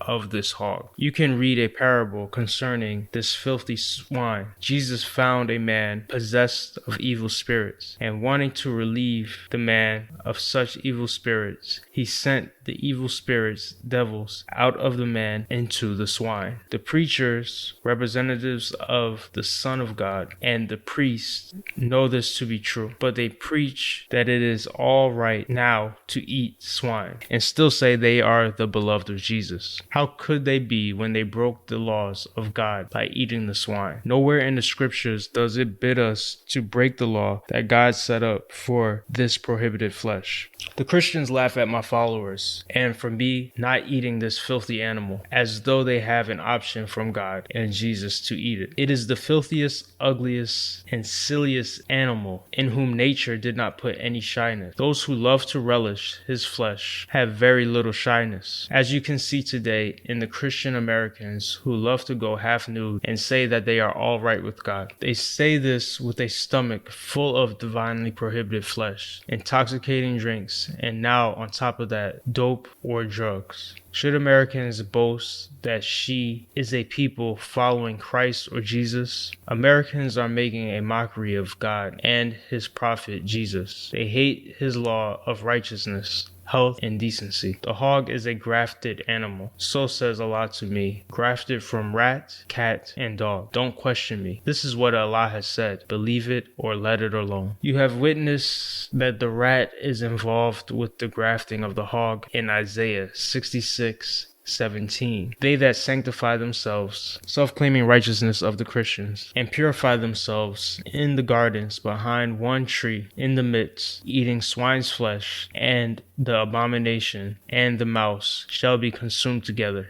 saith the Lord. He will kill them. He does not want them willfully and knowingly eating such flesh, which is filled with poison in the shape of worms, trichina or porkworm, which gradually destroy humans as termites destroy timber. This filthy, evil worm can stand a temperature higher than any known flesh worm. He can't be seen with the naked eye. You have to go to get the microscope. Put a little piece of his flesh, fat part, or just grease a glass side of the microscope with his flesh. Take a look. You will see him crawling around. These worms begin in our stomach, weaving themselves to breed their families in the walls of the stomach. From there into the walls of the intestines. From there into our muscles. From there into our spine and brains, where no medicine can reach them, and the victims dies with the disease that they produce with their presence. White Christians represent pork as being good for you to eat. This is enough to teach you that they never wanted to obey the divine law, nor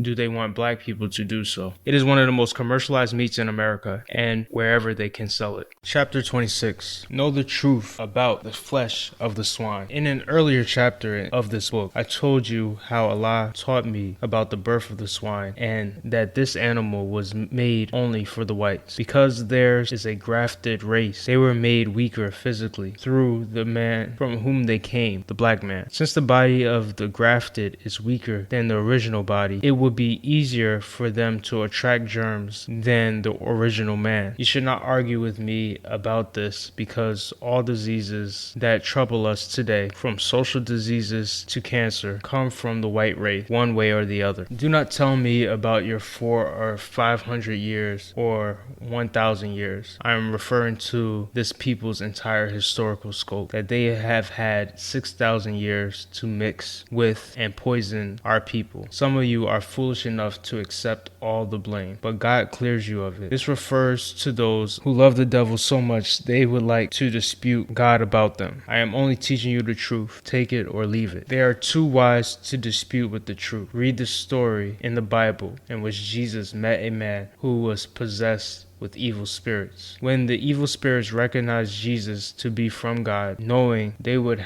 have no chance to contend with him over their presence in the man where they did not belong, they pleaded with Jesus to let them go into the swine, and Jesus agreed. The man who was possessed of evil spirits was none other than the American so-called Negro. The evil spirits in him are those from the white race, who made him eat the divinely prohibited flesh of the swine. The devils were allowed to go into the swine. They ran down a steep place into a lake or sea and and perish. Here, the picture changes, meaning the meaning changes a bit. The hog was made for the white race for medical purposes, not for them to eat, but they could eat it if they wanted to, since they were created to be destroyed. They used the hog in much of their medical preparation, even in the German 606 poisonous germs. Allah taught me that one of these germs came from the swine. However, the white man will advise you to eat it. He would have you think the swine is cleaner now than he was in Jesus' time. But wouldn't God know 4,000 years from Moses if the swine would be clear of poison? You admit God is a foreknower. The whole story was twisted around. They want you to think God did not know about this process of the devils leaving the man and entering the swine until after it happened. Actually, God knew it was going to happen before it took place. Using deceit, they have succeeded in getting you to eat the swine flesh, the swine as food, though it was made to produce a poisonous germ for medical purposes in curing the disease of the white race. This is how he makes you break all of the commandments of God, because he is God's enemies and yours and mine. He has you break the divine law. We did this because we saw him doing it and at the time had no teacher of our own. These are the tricks of your hidden enemies and their own concocted religion called Christianity, which is deceiving and leading you to your doom with them. I am your brother, and Allah has revealed to me the truth for your salvation. Jesus also prophesied that the truth would free you, that is, if you accept the truth. The thing you must understand in this parable of Jesus is that actually the visible swine could not have gone crazy and choked in the sea or lake because the spirit of the devil was sent in them. The true meaning that you should understand is the swine that was choked to death in the sea after the spirit of the devil was taken out of the man represents the believers among the so-called American Negroes, and the swine that ran into the lake and perished represents the disbelievers among the so-called American Negroes who refuse to accept the truth. They are so obsessed with the evil doings of the devils, they will not accept their own salvation and will be choked into hellfire with the devil. As you have in the Bible, Lucifer's Yakub fall also represents the fall of his race. The lake or sea in which they choked and perished is the same lake mentioned in Revelations of John, that all that had the mark of the beast, the representatives of the beast, and the false prophets, priests and preachers of Christianity is referred to as being cast alive in a lake of fire. I hope you understand. What I'm trying to get over to you is that you who reject Allah and his true religion, entire submission to his will, as the Arabs called it, Islam, will perish in a lake of fire with this race of adversaries of Allah and his true religion to which they refuse to submit. They now are trying to woo you into sharing hellfire with them, though they know that you have a chance to go to heaven while they do not. I cannot force you to halt your downhill plunge with them into the lake of fire. I have been missioned only to warn you in the simplest language. I cannot force you to go to hell or heaven. Your sweethearting and wanting to marry them is like a frog trying to court a rattlesnake. The rattlesnake gives the frog freedom to do so because he intends to swallow the frog. Taking the death-dealing pill and the knife to destroy your future generations are examples. Socializing with them is no sign of justice, but a sign that they are deceiving you into going to hell with them. Take it or leave it. Chapter 27. Live 1,000 years. In the past, our appetite was our God. We ate as many times a day as we could find an appetite to. We worship our appetite as though it was our God. This shortens our lives. Some of us have never gone a day without eating, unless we were sick and the doctor stopped us until his drugs could aid in killing the germ that eating 3 or 4 meals a day had caused. We think we cannot miss a meal unless we are able to buy the next meal. So we wear out our stomachs that could possibly live 1,000 years if cared for and protected from the enemies that will shorten and destroy our lives. We can soon get accustomed to eating once a day and nothing between meals. After getting used to eating once a day, we can get used to eating once every 2 days. Our stomach will not ask us for food except at the time that we make a habit of putting food in them. Surely 1 meal a day and eating the right kind of food at that meal will do away with much sickness and add many years to our lives. Try it yourself. Do not eat everything you see the Christians eat. That is why they have so many hospitals and must produce so many doctors every year. Eat to live and not to die, because how you eat does both. It keeps you here and it takes you away. Do not fill up your stomach with sweets. Keep away from greasy foods. Allah God has brought us this knowledge in the person of Master Farad Muhammad. Believe him, obey, and follow his teachings, and you will always be happy. Chapter 28. Train yourself to eat as Allah has advised. To keep healthy and strong and live a long time on this old earth, Allah said to me in the person of Master Farad Muhammad, eat one meal every 2 or 3 days. Do not be frightened, brothers and sisters, that your meal hours being lengthened, you may die or become too hungry. You will live and you will not be hungry. After you have gotten your stomach used to the long intervals between meals, your stomach will take food only when you give it food, and it won't ask you for any food until that certain hour to which you have accustomed it to being fed. I used to think like you before the coming of our God and Savior in the person of Master Farad Muhammad, to whom praise is due forever. I began practicing eating one meal every day with no food in between. I got used to that within a couple weeks, and after a certain length of time, I tried eating once every 2 days with nothing between but coffee. I did not try to pour all of the cream and sugar out of the cream and sugar bowls into the coffee. I sweetened and creamed it as I had done when I was eating 3 meals a day, because we can live on cream sugar for a long time, but it is not good that we do it through our coffee for our health's sake. I felt better eating one meal every 2 days or 48 hours with nothing between. I also tried eating one meal every 72 hours, as he had told me that if I ate one meal every 3 days, I would never be sick, and I thought I would try it before teaching it. So I did for a few months and felt better than I felt when I was eating one meal every 48 hours. And I can bear witness that I did not have the symptoms of illness at any time. My whole body felt light and my head was clear. I could almost hear insects crawling. It is not so much what you eat when you begin eating one meal every day or one every 2 or 3 days. It is just that you do not eat foods that are against your health. I have described in this book time and again that which he pointed out to me. But most poor people like us eat the inexpensive food because we do not have the money to buy expensive foods that rich millionaires eat. So he prescribed for us dry navy beans and bread and milk. There are some people asking about eating sardines. They are for us to eat only if we are traveling and cannot get other foods. But please do not buy them unless they are fresh, when you can clean them, and not those that are packed already. There are some packed that are clean, but they are a little expensive. They are called Portuguese sardine. There are other herbs that we can eat that are not mentioned here in this book. But please, whenever you decide on eating something that is not mentioned in this book, write me, because there are some on the market that are not good for you and me. Chapter 29. The Death Way. Under the system of this world, the baby is born wrestling with life and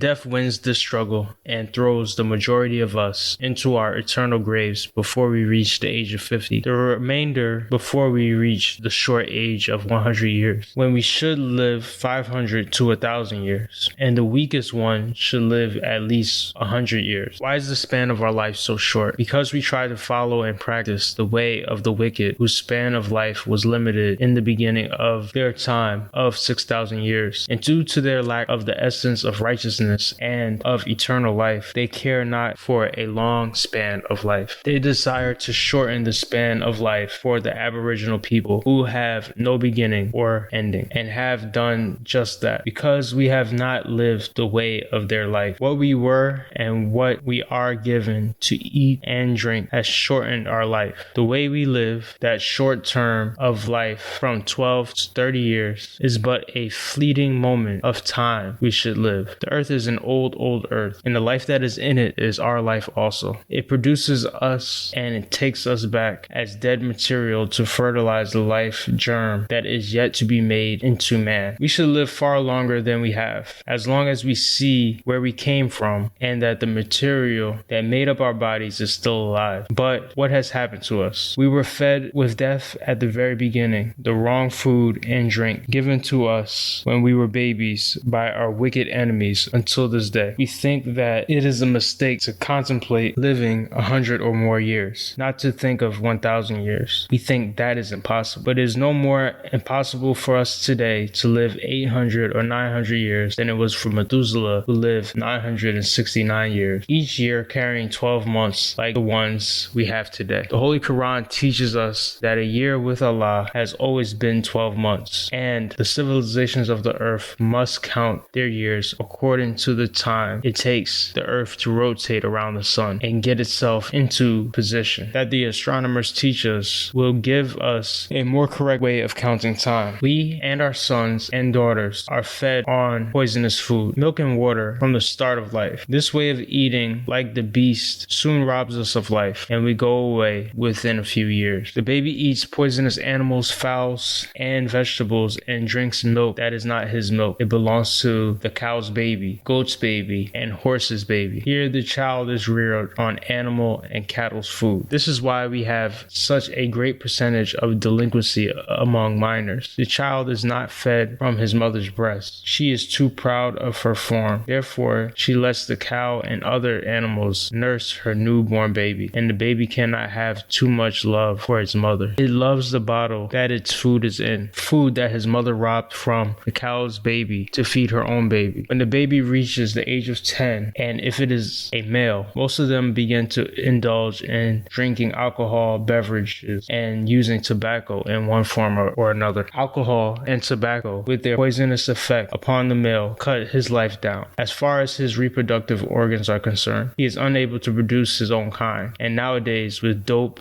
added to all of the above mentioned poisonous drinks and food, we can easily say with truth that people are committing suicide. In a few days, years, they lose sexual desires. Tobacco and whiskey will most certainly destroy it. The flesh of swine and alcoholic drinks will give a false impression of the feeling to the victim that you are strong and able to finish the course. But you can't depend on it. Soon, one finds himself needing strength again and again. Not to think of how venereal diseases destroy those who indulge in the extremes of life. Let us eat to live, as Allah, God, has taught. Chapter 30. Do not take birth control pills. It's Allah's, God's love, and my love as His messenger to teach you and keep you aware of the tricks the devil devises to trap you into accepting death and not life. As it is written, Allah God has come to you to save you from death and not life. As it is written, Allah God has come to you to save you from death and destruction by the wicked and to register you in the book of the living, the black nation, with unlimited future. He has declared that we are the true members of the nation of Islam,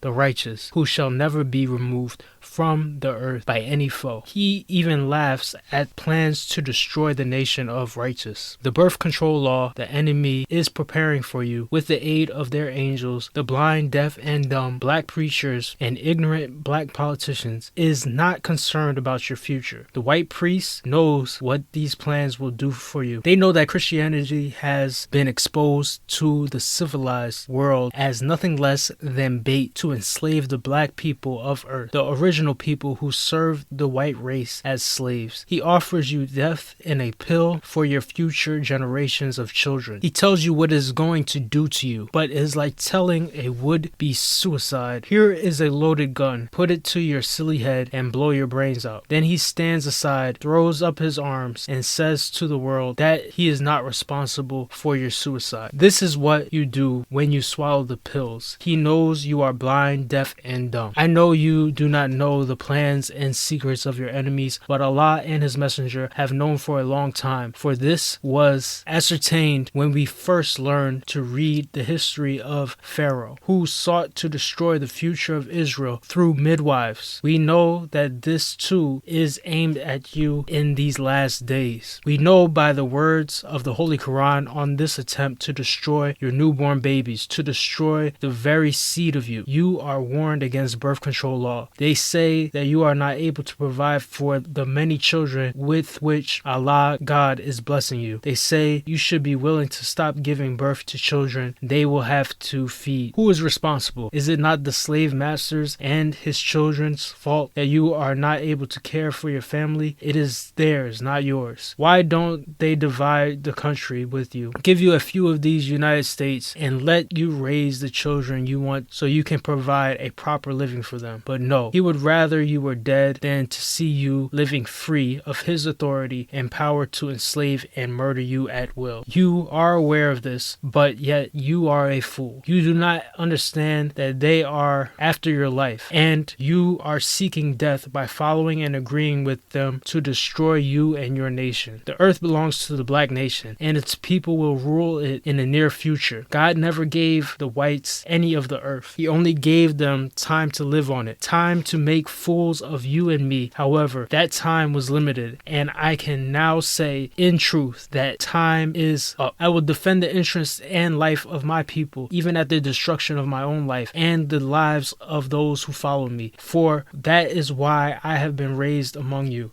It is a disgrace upon us, black people of America, to permit ourselves and our future generations to be cut off and destroyed by ignorant, foolish, pleasure-seeking girls and women of our own who do not know what they are doing when they swallow the birth control pill. I repeat, if you accept Allah God and follow me, and if you give birth to 100 children, each of you, girls and women, is considered more blessed and right in the eyes of God than those who try to kill the birth seed. Because of the advice of those who hate you and hope that you destroy yourselves, the clergy, the priests, and elders is united to help deceive you. The Catholic religion is our greatest enemy today. It seeks to woo you into its net where your future will be hopeless in the hereafter. The old scheme of attempting to destroy the so-called Negro when the day of salvation comes to him from God has been long known by us and Allah God. The nation of the righteous is fully prepared to meet it. Jehovah thwarted Pharaoh's wicked plan to prosper through destroying the future of Israel. Pharaoh was afraid of Israel's population, who was populating Egypt faster than the Egyptians. However, he did not want the Israelites to leave Israel. He decided to kill off the male children, which would have stopped Israel from increasing her nation. The birth control laws employed by the white race were used by his father Yaqub. It is no new thing today. He does not teach you this, nor does he teach you the sciences of modern warfare or chemistry. Of course, we do not care to learn any more about warfare, for it is the purpose of God to erase war from the human family. He now plans to destroy those who delight in making war against humanity. Who said the white man had to carry us forever? Who gave him the right to cut our birth rate so that he could take care of a small number of us? Who is willing to swallow the pill? The 2 million so-called Negroes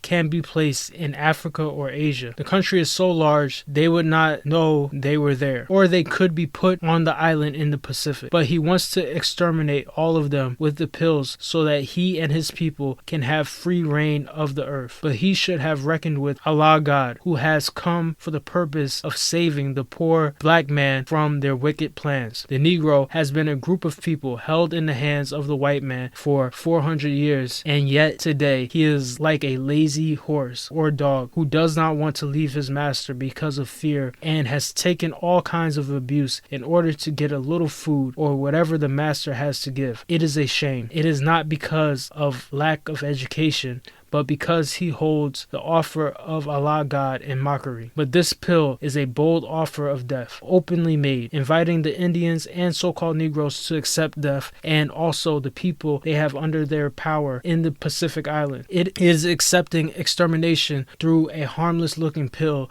designed to take away the future birth of our nation. Think well, you white Christian lovers. You sign up to be swallowed up. Israel was taken into a country where she could not do all of the populating she wanted to without the interference of Pharaoh. Allah God had Pharaoh drown in the Red Sea, and the white race is going to be thrown into a lake of fire for its plans against the so-called Negroes. I shall always rise to your defense against such an artful, wicked race of people who has nothing in mind but death for the black man. Its scheme covered with a semi-bait of good. Once you have swallowed the birth control pill, it is death. Chapter 31, Food and Health. I have said to eat no peas. At the time, I did not think about what we call sweet peas, which grow into pods. They can be eaten, but not field peas. I had reference to field peas such as black-eyed peas, brown, yellow, and black peas. There are some black field peas. We all know that food and health keep us here, and the same makes us sick and takes us away. If we do not make a practice of eating the right food and drinks that will not make us sick and cause an early death, the way that Almighty God Allah, in the person of Master Farad Muhammad, to whom praise is due forever, has taught us makes sense. When we get used to eating one meal a day, or every 24 hours, we start eating once every 2 days, which will give you and me better results than eating one meal a day. Even eating one meal a day and eating the right kind of food and having a pure drink will bring us health and prolonged life, of which we would not even dream. You will not be sick if you eat correctly. And let what you drink be pure, that which will not harm the body. Again, you will agree with me that we Americans are very gluttonous people and that we prepare our own sick bed, hospitals, and undertaker bills with what we eat and what we drink. And besides this comes a sick mind, and after a sick mind comes death. You just try eating and drinking and living at peace with yourself and others, and you will write me and tell me that these words are true. As for the swine hog, he is well known to be an animal that we should not take for food because he puts an almost incurable disease in those who eat his flesh. Chapter 32, Foods to Avoid. We should not be asking questions about what kind of foods to eat as much as we should be trying to eat one meal a day. This is where good health and the prolongation of life come from. Good health and the prolongation of life come from abstaining from filling our stomachs too frequently with food of any kind, good or bad. Of this I can assure you from experience. If we keep food going into our stomachs only once every 24 hours or 48 hours and do not get foolish idea that this cannot be done, then we can train our stomachs to eat once a week and our stomachs will not call for more than once a week. This has been tried. If we could eat one meal a week, we could live as long as Methuselah. We can get away from eating animal flesh and all kinds of scavenger seafood. Do not eat large fish that weigh over 50 pounds, such as canned tuna. Sometimes this canned tuna comes from a fish that weighs nearly 1,000 or more. Do not eat halibut, catfish, or carp. There is a cheap fish called buffalo, white buffalo, that you can eat, but do not eat any stale fish if you can help it. Even fish is not very good for us due to their animal-like instincts in the water, but we eat them, and it is not a sin to eat them. Edible fish. Many of the bass fish that are found in lakes, rivers, and running stream water are very good to eat. Whitefish, channel trout, which is better, river trout, and most perch are good to eat. You may eat fish that weigh from 1.5 to 4 or 5 pounds. We were reared on the animal flesh that was the divinely prohibited flesh, the hog. We must not eat or put our hands on the carcass of the hog or sit around a place where it is being slaughtered or cooked. We should not even get the odor of it in our nostrils. It is a sin to deliberately stand and smell it being slaughtered or cooked. The devil did this harm to you and me and to people all over the earth. Of course, we cannot blame him for doing this because he was not created to do righteousness anyway. Do not think hard of them for anything they do or teach you to do, because they are just doing their job. Nature has made them to be as they are. I pray Allah that He will remove them from the planet Earth so they will not deceive or misguide people from the right way. Eat only one meal a day and do not take food in between meals unless you are sick. A person that is sick and weak is excluded from the above said time of eating. Remember, do not eat those ugly horse beans that you have been eating, lima beans, field peas, etc. Eat only small navy beans. They are white and pink in color. There are also large beans of the same color, but do not eat the great big bean. Eat the small ones. Cook them thoroughly. Feed them to your children. Do not eat freshly baked cakes. Give them a day to dry out after baking. Do not ever hurry bread to bake, because it is better for us if it is baked twice. Stay away from eating fried foods. Do not make a habit of filling your stomach with aged cheese. Eat cream cheese as much as possible. possible. It is better for your digestive system. Stay away from eating all meat and vegetables that are canned in metal cans as much as possible. Sometimes we are forced to eat them because we do not have any other. Try to get your food canned in jars, or while the food is in season, buy it and can it in glass jars yourself. If you eat a vegetable meal, try to get fresh vegetables. You can purchase them from a market. Remember to eat 1 meal a day regardless of your type of work. You can live on 1 meal a day. This will help keep your doctor away from your door. Of course, eating 1 meal every 2 days or 3 days is even better, but you are not going to apply yourself to eating once every 2 or 3 days. So try to eat only 1 meal every 24 hours. Make a habit of this and you will feel better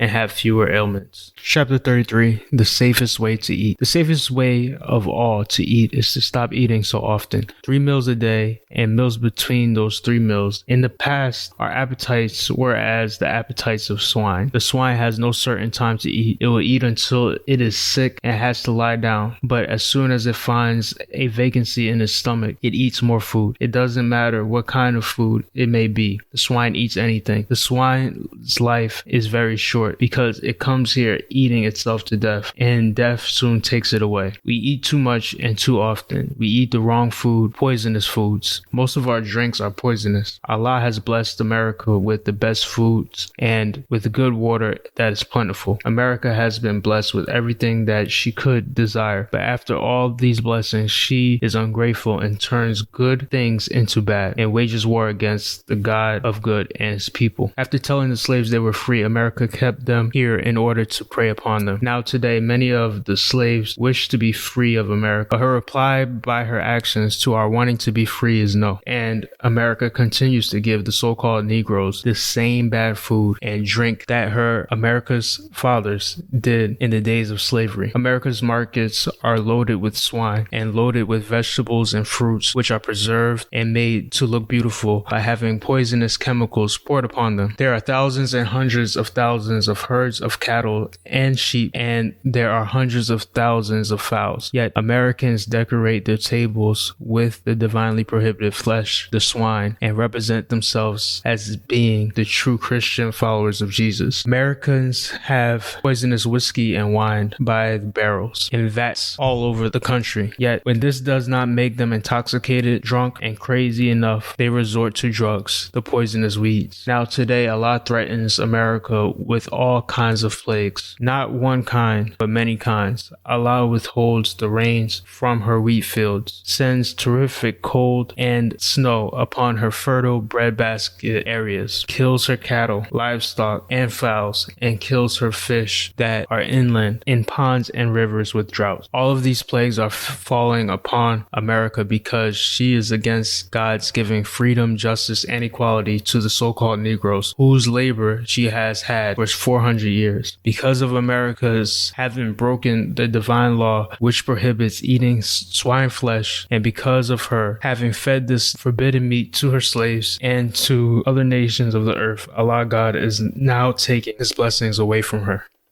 Chapter 34, the poisonous animal eater. God in the Bible, through his prophets, has condemned the eating of the poisonous animal, swine. Leviticus 11:7-8. And the swine, though he divide the hoof, and be cloven-footed, yet he cheweth not the cud. He is unclean to you. Of their flesh shall ye not eat, and their carcass shall ye not touch. They are unclean to you. The dietary law given to Israel by Moses is true today. Israel was given the proper food to eat Jehovah approved for them, and that which was forbidden to eat we should not eat today. The Christians have said that since Jesus, the swine is good to eat because Jesus made it good in his teachings. But this is all false and a shield for the Christians eating the divinely prohibited flesh of the filthy swine. They even teach you that he has a poison in his flesh. They call it the trichina worm. This is only revealed under a microscope. High school children have microscope sets to see this worm in the flesh of the swine, but yet they eat it. Why? Because their teacher eats it, and their teacher was the slave master and his children. The white race teaches that we should obey the law of God, but they themselves disobey, and they want you to disobey the law of God. Why? Because they are the devil opponents of righteousness, and all the right laws given from author of righteousness, they want you and me to disobey Allah's laws, so that we come under the curse and destruction of Almighty God Allah. As they know, they are doomed, and they hope that you and I will suffer the same. Through the eye of the microscope, we see this poisonous worm that will creep in our own flesh if we eat the poisonous animal, swine, hog, or whatever you may call him. The nature of the hog is to eat and thrive on anything edible, filth, or clean food, but clean food will not remove the pork worm trichina. This worm travels from our mouth into our stomachs, from our stomachs into the walls of the intestines, from the walls of the intestines he weaves his way into the muscles of our body, from there into the spinal cord and up to our soft gray matter, brain. He is there to stay until the preacher says, "From dust we came, and to dust we returneth." The hog or swine causes many ailments of various symptoms, names mentioned. Medical scientists know what has caused these symptoms that we are troubled with. The medical scientists know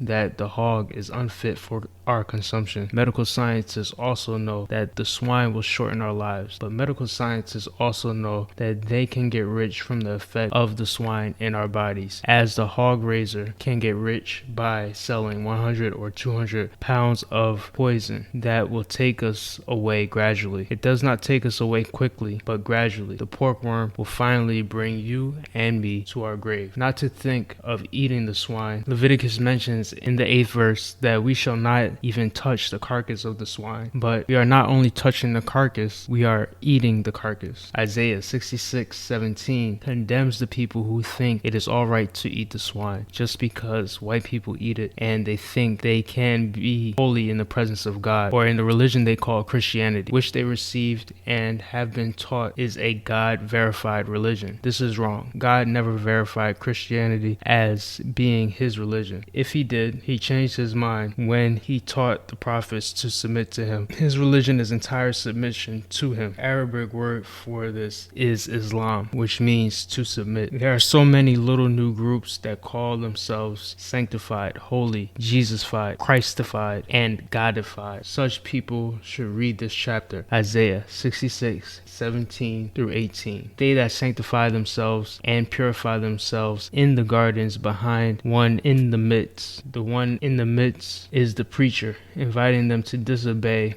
the law of God, eating swine's flesh and the abomination, and the mouse shall be consumed together, saith the Lord. Death is for you who eat the swine. God will not accept swine eaters as his people. After knowledge that swine is a divinely prohibited flesh, the hog, swine, God has taught me in the person of Master Farad Muhammad, to whom praise is due forever, was made from the grafting of cat and dog. The rat is mentioned in the above quoted verse of Isaiah, but the cat and dog are not mentioned. The white theologians knew that if they had given the names of these two animals, the cat and the dog, you probably would not have accepted the hog. But who is better knowing than Allah? The hog was made, Allah taught me, for medical purposes, to cure the white man's many diseases, since he had been grafted out of the black man, and he attracted germs and diseases easily that were possibly incurable. At that time, the Arab medical scientists did not have anything that would kill most or probably all of his diseases, so they made a medicine for him. That is the hog. The hog contains, Allah said to me, 999 poisonous germs. This is what makes up the hog. And the Christian will look at you with the Bible at home and in his pocket and say, if you do not eat it, what's wrong with the hog? They will even ask you what's wrong with strong alcoholic drinks, whiskey, beer, and wine. This proves beyond a shadow of a doubt that we have been reared and taught by an enemy of God, the real devil in person, the white race. Therefore, we are before God today with the sin of the white man, which he offers to forgive us for if we now accept the truth and will walk and practice righteousness in the path of the righteous. In the 17th verse,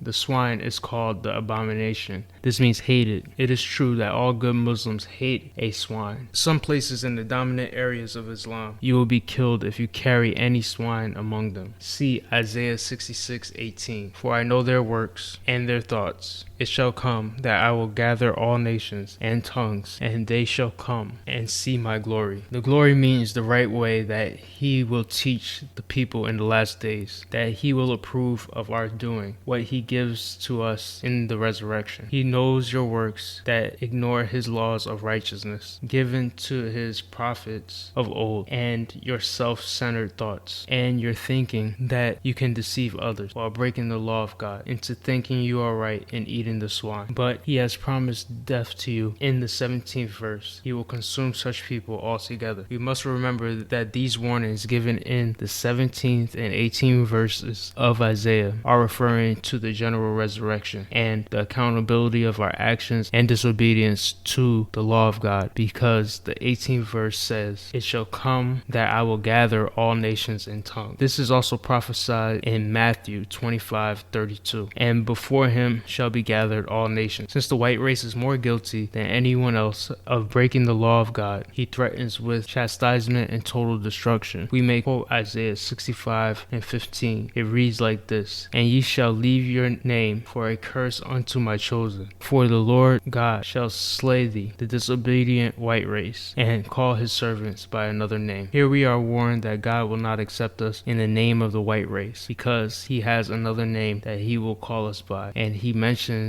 this throughout Isaiah and the New Testament. We must have a name of God and not a name of an enemy of God. Isaiah 56:1-5. I am sought of them that ask not for. The lost found members of the black nation are the ones who never sought after Allah, because they did not know how. The enemy did not teach them how to seek Allah, since they did not obey Allah themselves. I am found to them, the lost found black people, so-called Negro, that sought me not. I said, behold me, unto a nation that was not called by my name. I have spread out my hands all the day unto a rebellious people, which walketh in a way that was not good. This is referring to Israel, to whom God sent prophet after prophet to guide them into the right way, who rebelled against right guidance and then made a religion called Christianity after their way of thinking, and put the name of Jesus on that religion to make us drink down the falsity they added to Jesus' teaching after their own thoughts. A people that provoketh me to anger continually to my face, that sacrificeth in garden and burneth incense upon altars of brick. They barbecue the hog upon bricks and call it their barbecue stand, which remain among the grave. The graves mean their home, which eat swine's flesh and broth of the abominable things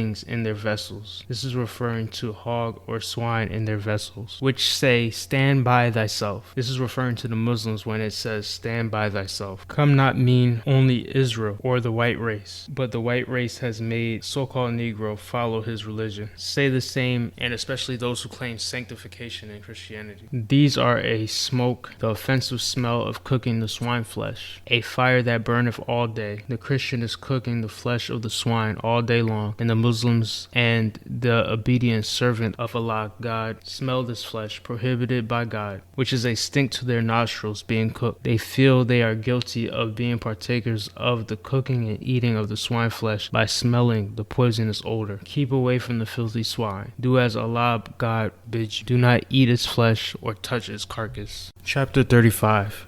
Beautiful appearance and long life. Allah, in the person of Master Farad Muhammad, to whom praises are due forever, came to give us a spiritual life, which would automatically give us a physical life of himself, the life of the righteous, which we lost by following other than righteous guide. We cannot be successful in making the progress of a spiritual life unless we have the guidance for the physical life. The guidance comes to us through laws, rules, and regulations of our physical life. We must make this teaching of eating once a day binding upon us as a law in order to get any good from it, as Allah, God, desires. The purpose of these dietary laws and the time that we should partake of food is to lengthen our lives by ridding us of the greedy desire to eat 3 times a day and between meals if we are offered food. The main purpose of this teaching, how to eat to live, is to prolong our lives. Beauty appearance is destroyed in us not just our facial appearance, but the most beautiful appearance about us, our characteristics, the way we act and practice our way of life. We achieve one of the greatest beauties when we achieve the spiritual beauty and characteristics through practicing them. We achieve the spiritual beauty through practicing or carrying into practice the spiritual laws. We know that we have been made ugly by our enemies,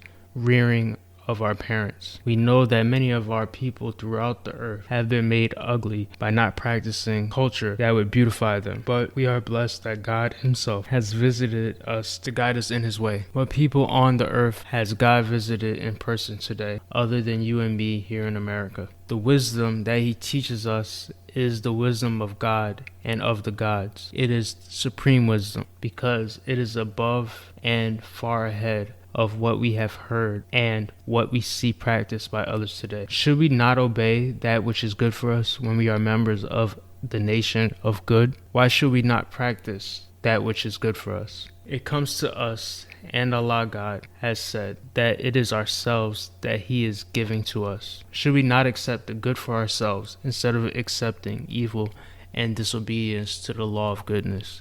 When the Bible verifies this truth, why should you and I not accept such a good teaching and practice it? It will do away with sickness and keep death standing outside of our doors for a long time and for many years. Think over Methuselah and Noah, who kept death standing outside of the door for nearly 1,000 years. Now we cannot stay here 1 century, which is 1/10 of that time. We invite death inside the door instead of obeying a law of God that will keep it outside for a long time. Eat 1 meal a day, stay away from the hog, of which 10 ounces takes away from you. God has said 3/100% of the beauty appearance. The civilization has 1,001 things for you to eat. It is not necessary for you to go around trying to eat everything people say to eat to have good health. But what you eat, let it be good, and do not eat yourself to death at that 1 meal a day. This book has described to you good, common food. You do not have to be rich to purchase it. And I would not like you to follow the Bible in Genesis, where Adam is told to go and eat all of the herbs of the earth. There are some poisonous herbs that would have killed Adam. This is the mistake that theologians put in the Bible. You cannot eat all herbs. Some of them will kill you. But eat the best of herbs that God approves for you and me. And do not think he approved of Adam eating all the herbs of the earth. Chapter 36, Divinely Prohibited Flesh. Good health can be enjoyed by obeying the teachings of God, who came in the person of Master Farad Muhammad, to whom praises are due forever. This is by eating 1 meal every 24 hours, 1 meal a day. This is not so much eating various kinds of foods as it is not eating food of any kind too often. Of course, we know the divinely prohibited flesh of the swine is totally forbidden not only to eat, but we are even forbidden to touch or handle the swine. It is punishable under the law of God to eat the swine. Many of the readers may think that it is all right with God for them to do as they please about his laws, but we are punished for willfully disobeying the laws of God, regardless of how small or how great the offense may be. Christians have been eating the swine thousands of years. Now their punishment is total destruction by fire. The white race was not made to obey the divine law. They are made to oppose it. Therefore, following after them and doing what they do will lead you to hell. It is no excuse for you. The average so-called Negro thinks it is all right for him to be evil too, but we are two different people. The so-called American Negro is a divine member lost from the divine circle, while the slave master, who has been his teacher, is an enemy to God by nature. This is why the Bible teaches you that hell was created for them the day they were made. So do not practice the evil things that the white race is doing, as you are following them now. If they pull off their clothes, you will pull off yours. Do not think that you have the option to ignore divine law while you do not. A doom is set for the whole race of them, and you will share their doom with them if you continue to eat and drink intoxicating drinks. Just because you see them doing such things and going nude in public, women with dresses above their knees and men wearing just trunks in public, you are following one of the most filthy things that even an animal could follow by doing such things. White people do this to tempt you to do the same that you can share hellfire with. Eat 1 meal a day and eat good food as has been prescribed for you in this book. Chapter 37. Poisonous food and water. If what we eat and drink keeps us alive, then we must be careful of what we eat and drink, because the same that keeps us alive can bring death to our life. As there are so many of us who do not know the kind of food and drink that we should eat and drink for a long life. Living under the guidance of the enemy of right and the God of the unrighteous is a very dangerous position to be in. This is just the position you and I, the poor, righteous, so-called Negroes, the lost found members of the Aboriginal Black nation, are living in. Poisonous food and water we are now eating and drinking. Sometimes too much poison to kill poison that is in our foods and drinks. And maybe it is the wrong poison for us human beings, whether it's in food or in drink. Take for instance, they use fluoride, chloride, and sodium, which if not used correctly can destroy our entire life. Maybe it is best to find something else that will clear our water without killing both us and the poison in our food and water. The scientists should not advocate the use of such poisonous chemicals such as fluoride, chloride, and sodium, which may have a bad effect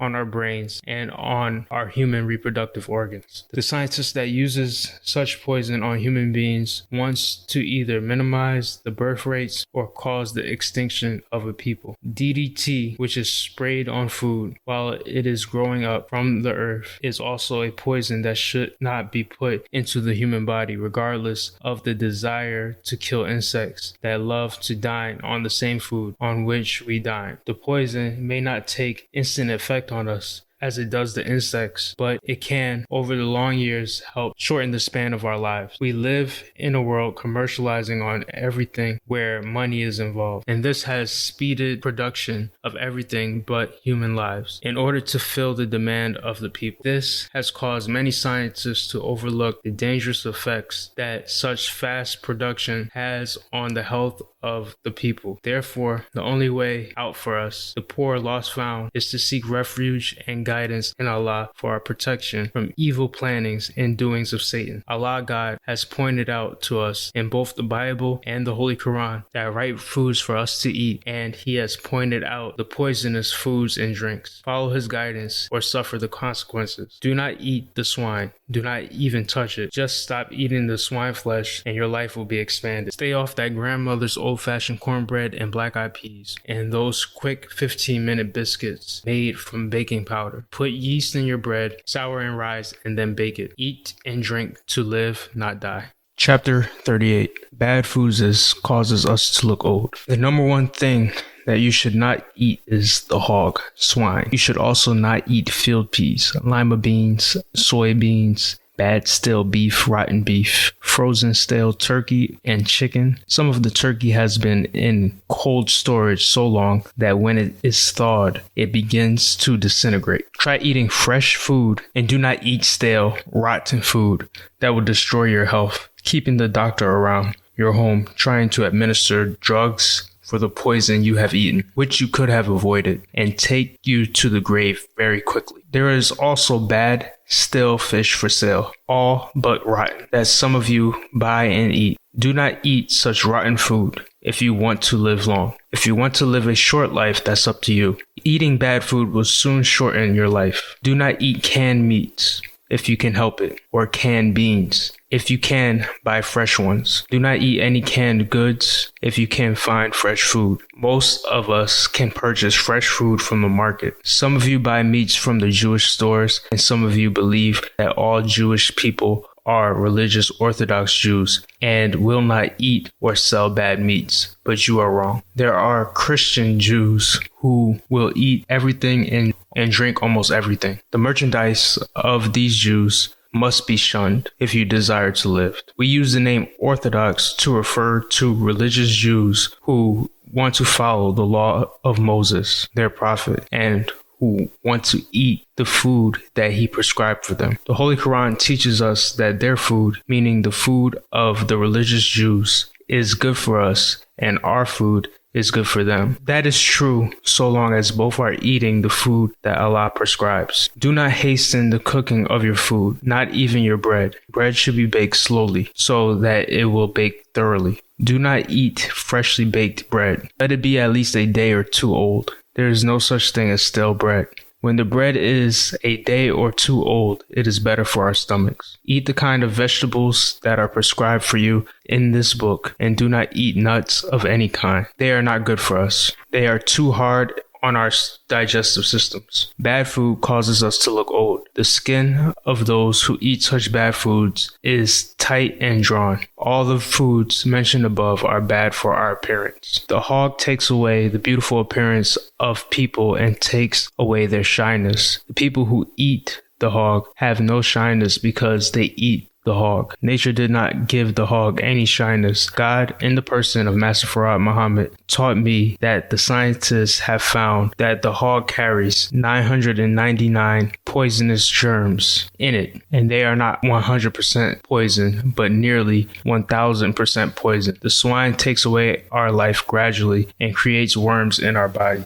These worms eat away our digestive tracts and cause bad thinking, because once they get into the spinal cord, they make their way to the brain, and there they begin to affect the way of thinking until they have eaten your life away. They are parasitic worms, referred to as pork or trichina worms. They cannot be seen by the naked eye, only under a microscope. They destroy 100% of the beauty appearance of the eater, besides giving them fever, chills, and headaches. Hay fever is also common among swine eaters. The poisonous drinks. To drink whiskey, beer, and wine when they have high alcoholic content is against your and my health. These drinks have a tendency to be habit forming. When we become habitual drinkers, we are destroying our lives. If you want to live, you should not drink such beverages. You should not even drink a lot of soda pop. Some intelligent people will not drink one bottle of soda pop. There are many bad drinks. Some water is poisonous for us to drink. There is water even in Chicago that is not good for our health. It is not pure enough. Water should be at least 99% pure in order for it to be good for humans. Tobacco. If you want to live, stop smoking and chewing the poisonous weed, tobacco. Some of us are foolish enough to refer to our parents who chewed it and were 75 to 80 years old. This does not mean it was not harming them. Any medical scientist will tell you that the tobacco weed is a very poisonous. The poison it contains is called nicotine. The full extent of the poisonous nicotine has not yet been known to scientists. Nicotine produces a tar-like substance wherever it is used, on the lips, fingers, in the mouth, all the way down to the lungs. Manufacturers are trying to put something like a filter on cigarettes that will keep the nicotine from going into your mouth, but this will not prevent you from getting some of it into your body. Tobacco is a weed that should not be. The poison which tobacco contains is what pacifies the smoker, who thinks he is feeling fine. Due to your habit of using the tobacco, you think it is giving you a sort of pacification, just like other drugs which make the patient feel that his nerves are better from the use of them. Since Allah revealed this to us, the medical scientists and the government of America now acknowledge and admit some of the harm tobacco causes. You will find that scientists and the government will admit most of the truth that Allah has revealed to us. They warn the users of tobacco that it is poisonous and that it creates lung cancer in tobacco users. Tobacco and alcoholic beverages also affect the organs of reproduction of young men. You should never use tobacco, whiskey, beer, or wine. They ruin the reproductive organs and waste away the manpower. Tobacco and alcoholic beverages also have a very destructive effect upon the reproductive organs of women. Chapter 39. Little pure food on market. There is no way we can ever enjoy good health unless we obey the teacher of health, who advises us the proper way to eat. No people has ever been as fortunate as the lost found members of the black nation, so-called Negroes, to receive guidance of life from God Himself, present among them. The God who will bring about a total change of civilizations of this world, who has the histories of how people practice a way of life for themselves into the hundreds of thousands, millions, and billions of years. Do he not know the best way to eat to live? The devil is a race of people for experimental purposes, whose way of life the people of the God of truth, justice, and righteousness did not intend to follow, but have followed for a short time. Remember, our success is obedience to the will of the God of truth, justice, and righteousness, as we have been obedient to the devil in following and practicing other than truth, justice, and righteousness. What we eat, I will repeat, keeps us here and takes us away. This is God's teaching to me, and it is so logical that there are no questions. This race of people experiments on everything other than good. This includes what they grow and prepare for us to eat. There is very little pure food on the market today, and there will not be any pure food on the market tomorrow if they prepare it for you, because they are experimenting on your life to see what can take you away and what they can keep you here with for a certain length of time. Our lives are limited by what we eat that this race of people, meaning white devils, prepares for us. The earth brings forth good food the natural way, but the food is poisoned by other ways. The fertilization processes they use and the preservatives are all poisonous. They know in their limited time of 6,000 years to rule that they are experimenting on themselves and us too. Even the very earth is poisoned where they are experimenting on growing food for their markets, because it is the almighty dollar they seek and not the almighty health and long life for you and me. Good will help the enemy devil, but since by nature they are not made of good, they cannot prosper under that which they do not practice. Eat one meal a day and get the best you can out of what is before you. The most important thing of health, which prolongs life, is accomplished by not eating poison food, which shortens our lives and brings disease into the body. This is accomplished, secondly, by not feeding the stomach too often. All the white race, referred to as the Christian European race, eats too often. From 2 to 4 or 5 times a day, they are feeding their stomachs with some type of food. They even eat sandwiches between regular meals, or as they call it, they have brunches and lunches between their regular meals. The stomach begins to be stuffed with various kinds of food and more foods. From the time they awake in the morning until they are asleep at midnight or later. They even eat late at night and eat early in the morning if they awake, although they have already eaten 2 or 3 heavy meals the previous day. Their stomachs are continually churning and trying to digest a combination of meals. Then, in addition to eating frequently, they eat nuts of various kinds and candies full of nuts, which the stomach is unable to digest without harming its delicate digestive tract. Trying to digest these various poisonous foods forces the stomach to empty all of its digestive juices, thus causing it to wear out early from hard work. The loss of our stomachs can cause the loss of our lives. There is a limit to the amount of digestive juice that starts flowing when our food enters our mouths and continues until it is in the large colon of our body. Some of the foolish people, when they hear of eating once a day, laugh in fun and scorn and say they cannot live like that. You most certainly cannot live long eating 3 and 4 meals a day and stuffing your body with hog, tough beef, lamb, and veal, or any meats. By nature, the human body was not made to digest meats. Meat causes a great shortening of our lives. We all eat meat. I eat meat also, but it certainly is not good for us. I do not, however, eat pig. We should not eat any kind of bird when it actually comes to the best diet for our bodies. No kind of bird should be included except the baby pigeon called squab, which eats its food from its mother's mouth after it has been chewed by the mother. Allah God has taught me that as soon as the squab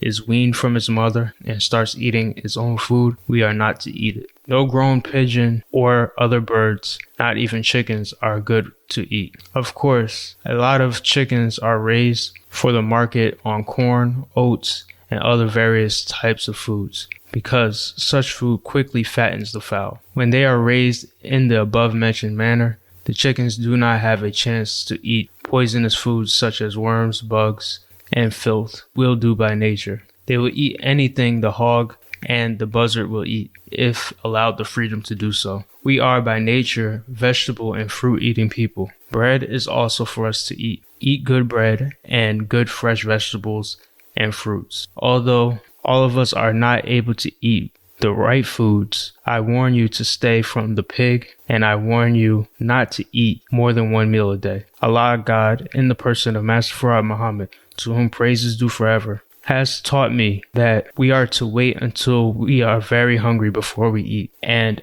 after we eat, we are to wait until we are very hungry before we eat again. 95% of our sickness comes from eating before we are hungry. Frequent eating puts our stomachs to work before it calls for food. Let us eat one meal a day or one meal every 2 days, as Allah God has appointed for us. Chapter 40. God of Right prescribes best foods. We must remember the God of this world, the devil, cannot be taken as a guide for health and life, because he is not such a guide. We must remember the biblical prophecy of a God coming to us, whose aim and purpose is to teach the way of life and the prolongation of life, accomplishing these things through the food that we eat, both physically and mentally, and the set times this food should be taken. The Bible prophesies of his great work of giving us longer life and the eternal happiness of life without being troubled with the enemy of life and the enemy's effect on life. The God of this world, the devil, had to try to build a world and teach the people something different from what they had been accustomed to. This is the way you see so much change in the way of good to the way of evil. We must bear in mind that the God of this world was made of the essence of weakness, taught wickedness, and trained by a wicked-minded God to destroy the life of the righteous and to change the natural religion of the righteous, the very nature of righteous, so they would not follow the right course, but follow the wrong course. He introduced the eating of swine flesh, snakes, reptiles, and all kinds of sea fish that can be considered nothing but scavengers of water, as the hog is the scavenger of the earth. Shrimp, crabs, oysters, catfish, eels, water snakes, and many other species of the water, all types of beans, peas, and nuts, were not produced by nature for us to try to use as a diet for our delicate stomachs to digest, not to mention the pig. Enemy of the righteous has gone to the extreme in everything to shorten, waste, and change the way of the right, in trying to make a different world and people from the right world of the original people, black people. He made a hell for us. The food that the God of righteousness prescribes are the best food. Let us accept our own. The ways of Master Farad Muhammad, to whom praise is due forever, has taught us. We cannot charge the white man with his way of life, and we follow it. If the white man eats poisonous food and eats 3 or 4 times a day, that is his business. We have now learned to distinguish poisonous foods from the non-poisonous. Why should we eat poisonous food? We have learned that eating too often causes us to suffer. So why should we do so? Eat 1 meal a day or eat 1 meal every other day and see how much better you would feel. There are many different kinds of foods that the white man has grown and made. Eat the best of the food that will not destroy your health and bring about a short life. Eat 1 meal a day and eat 1 meal every 2 days and live.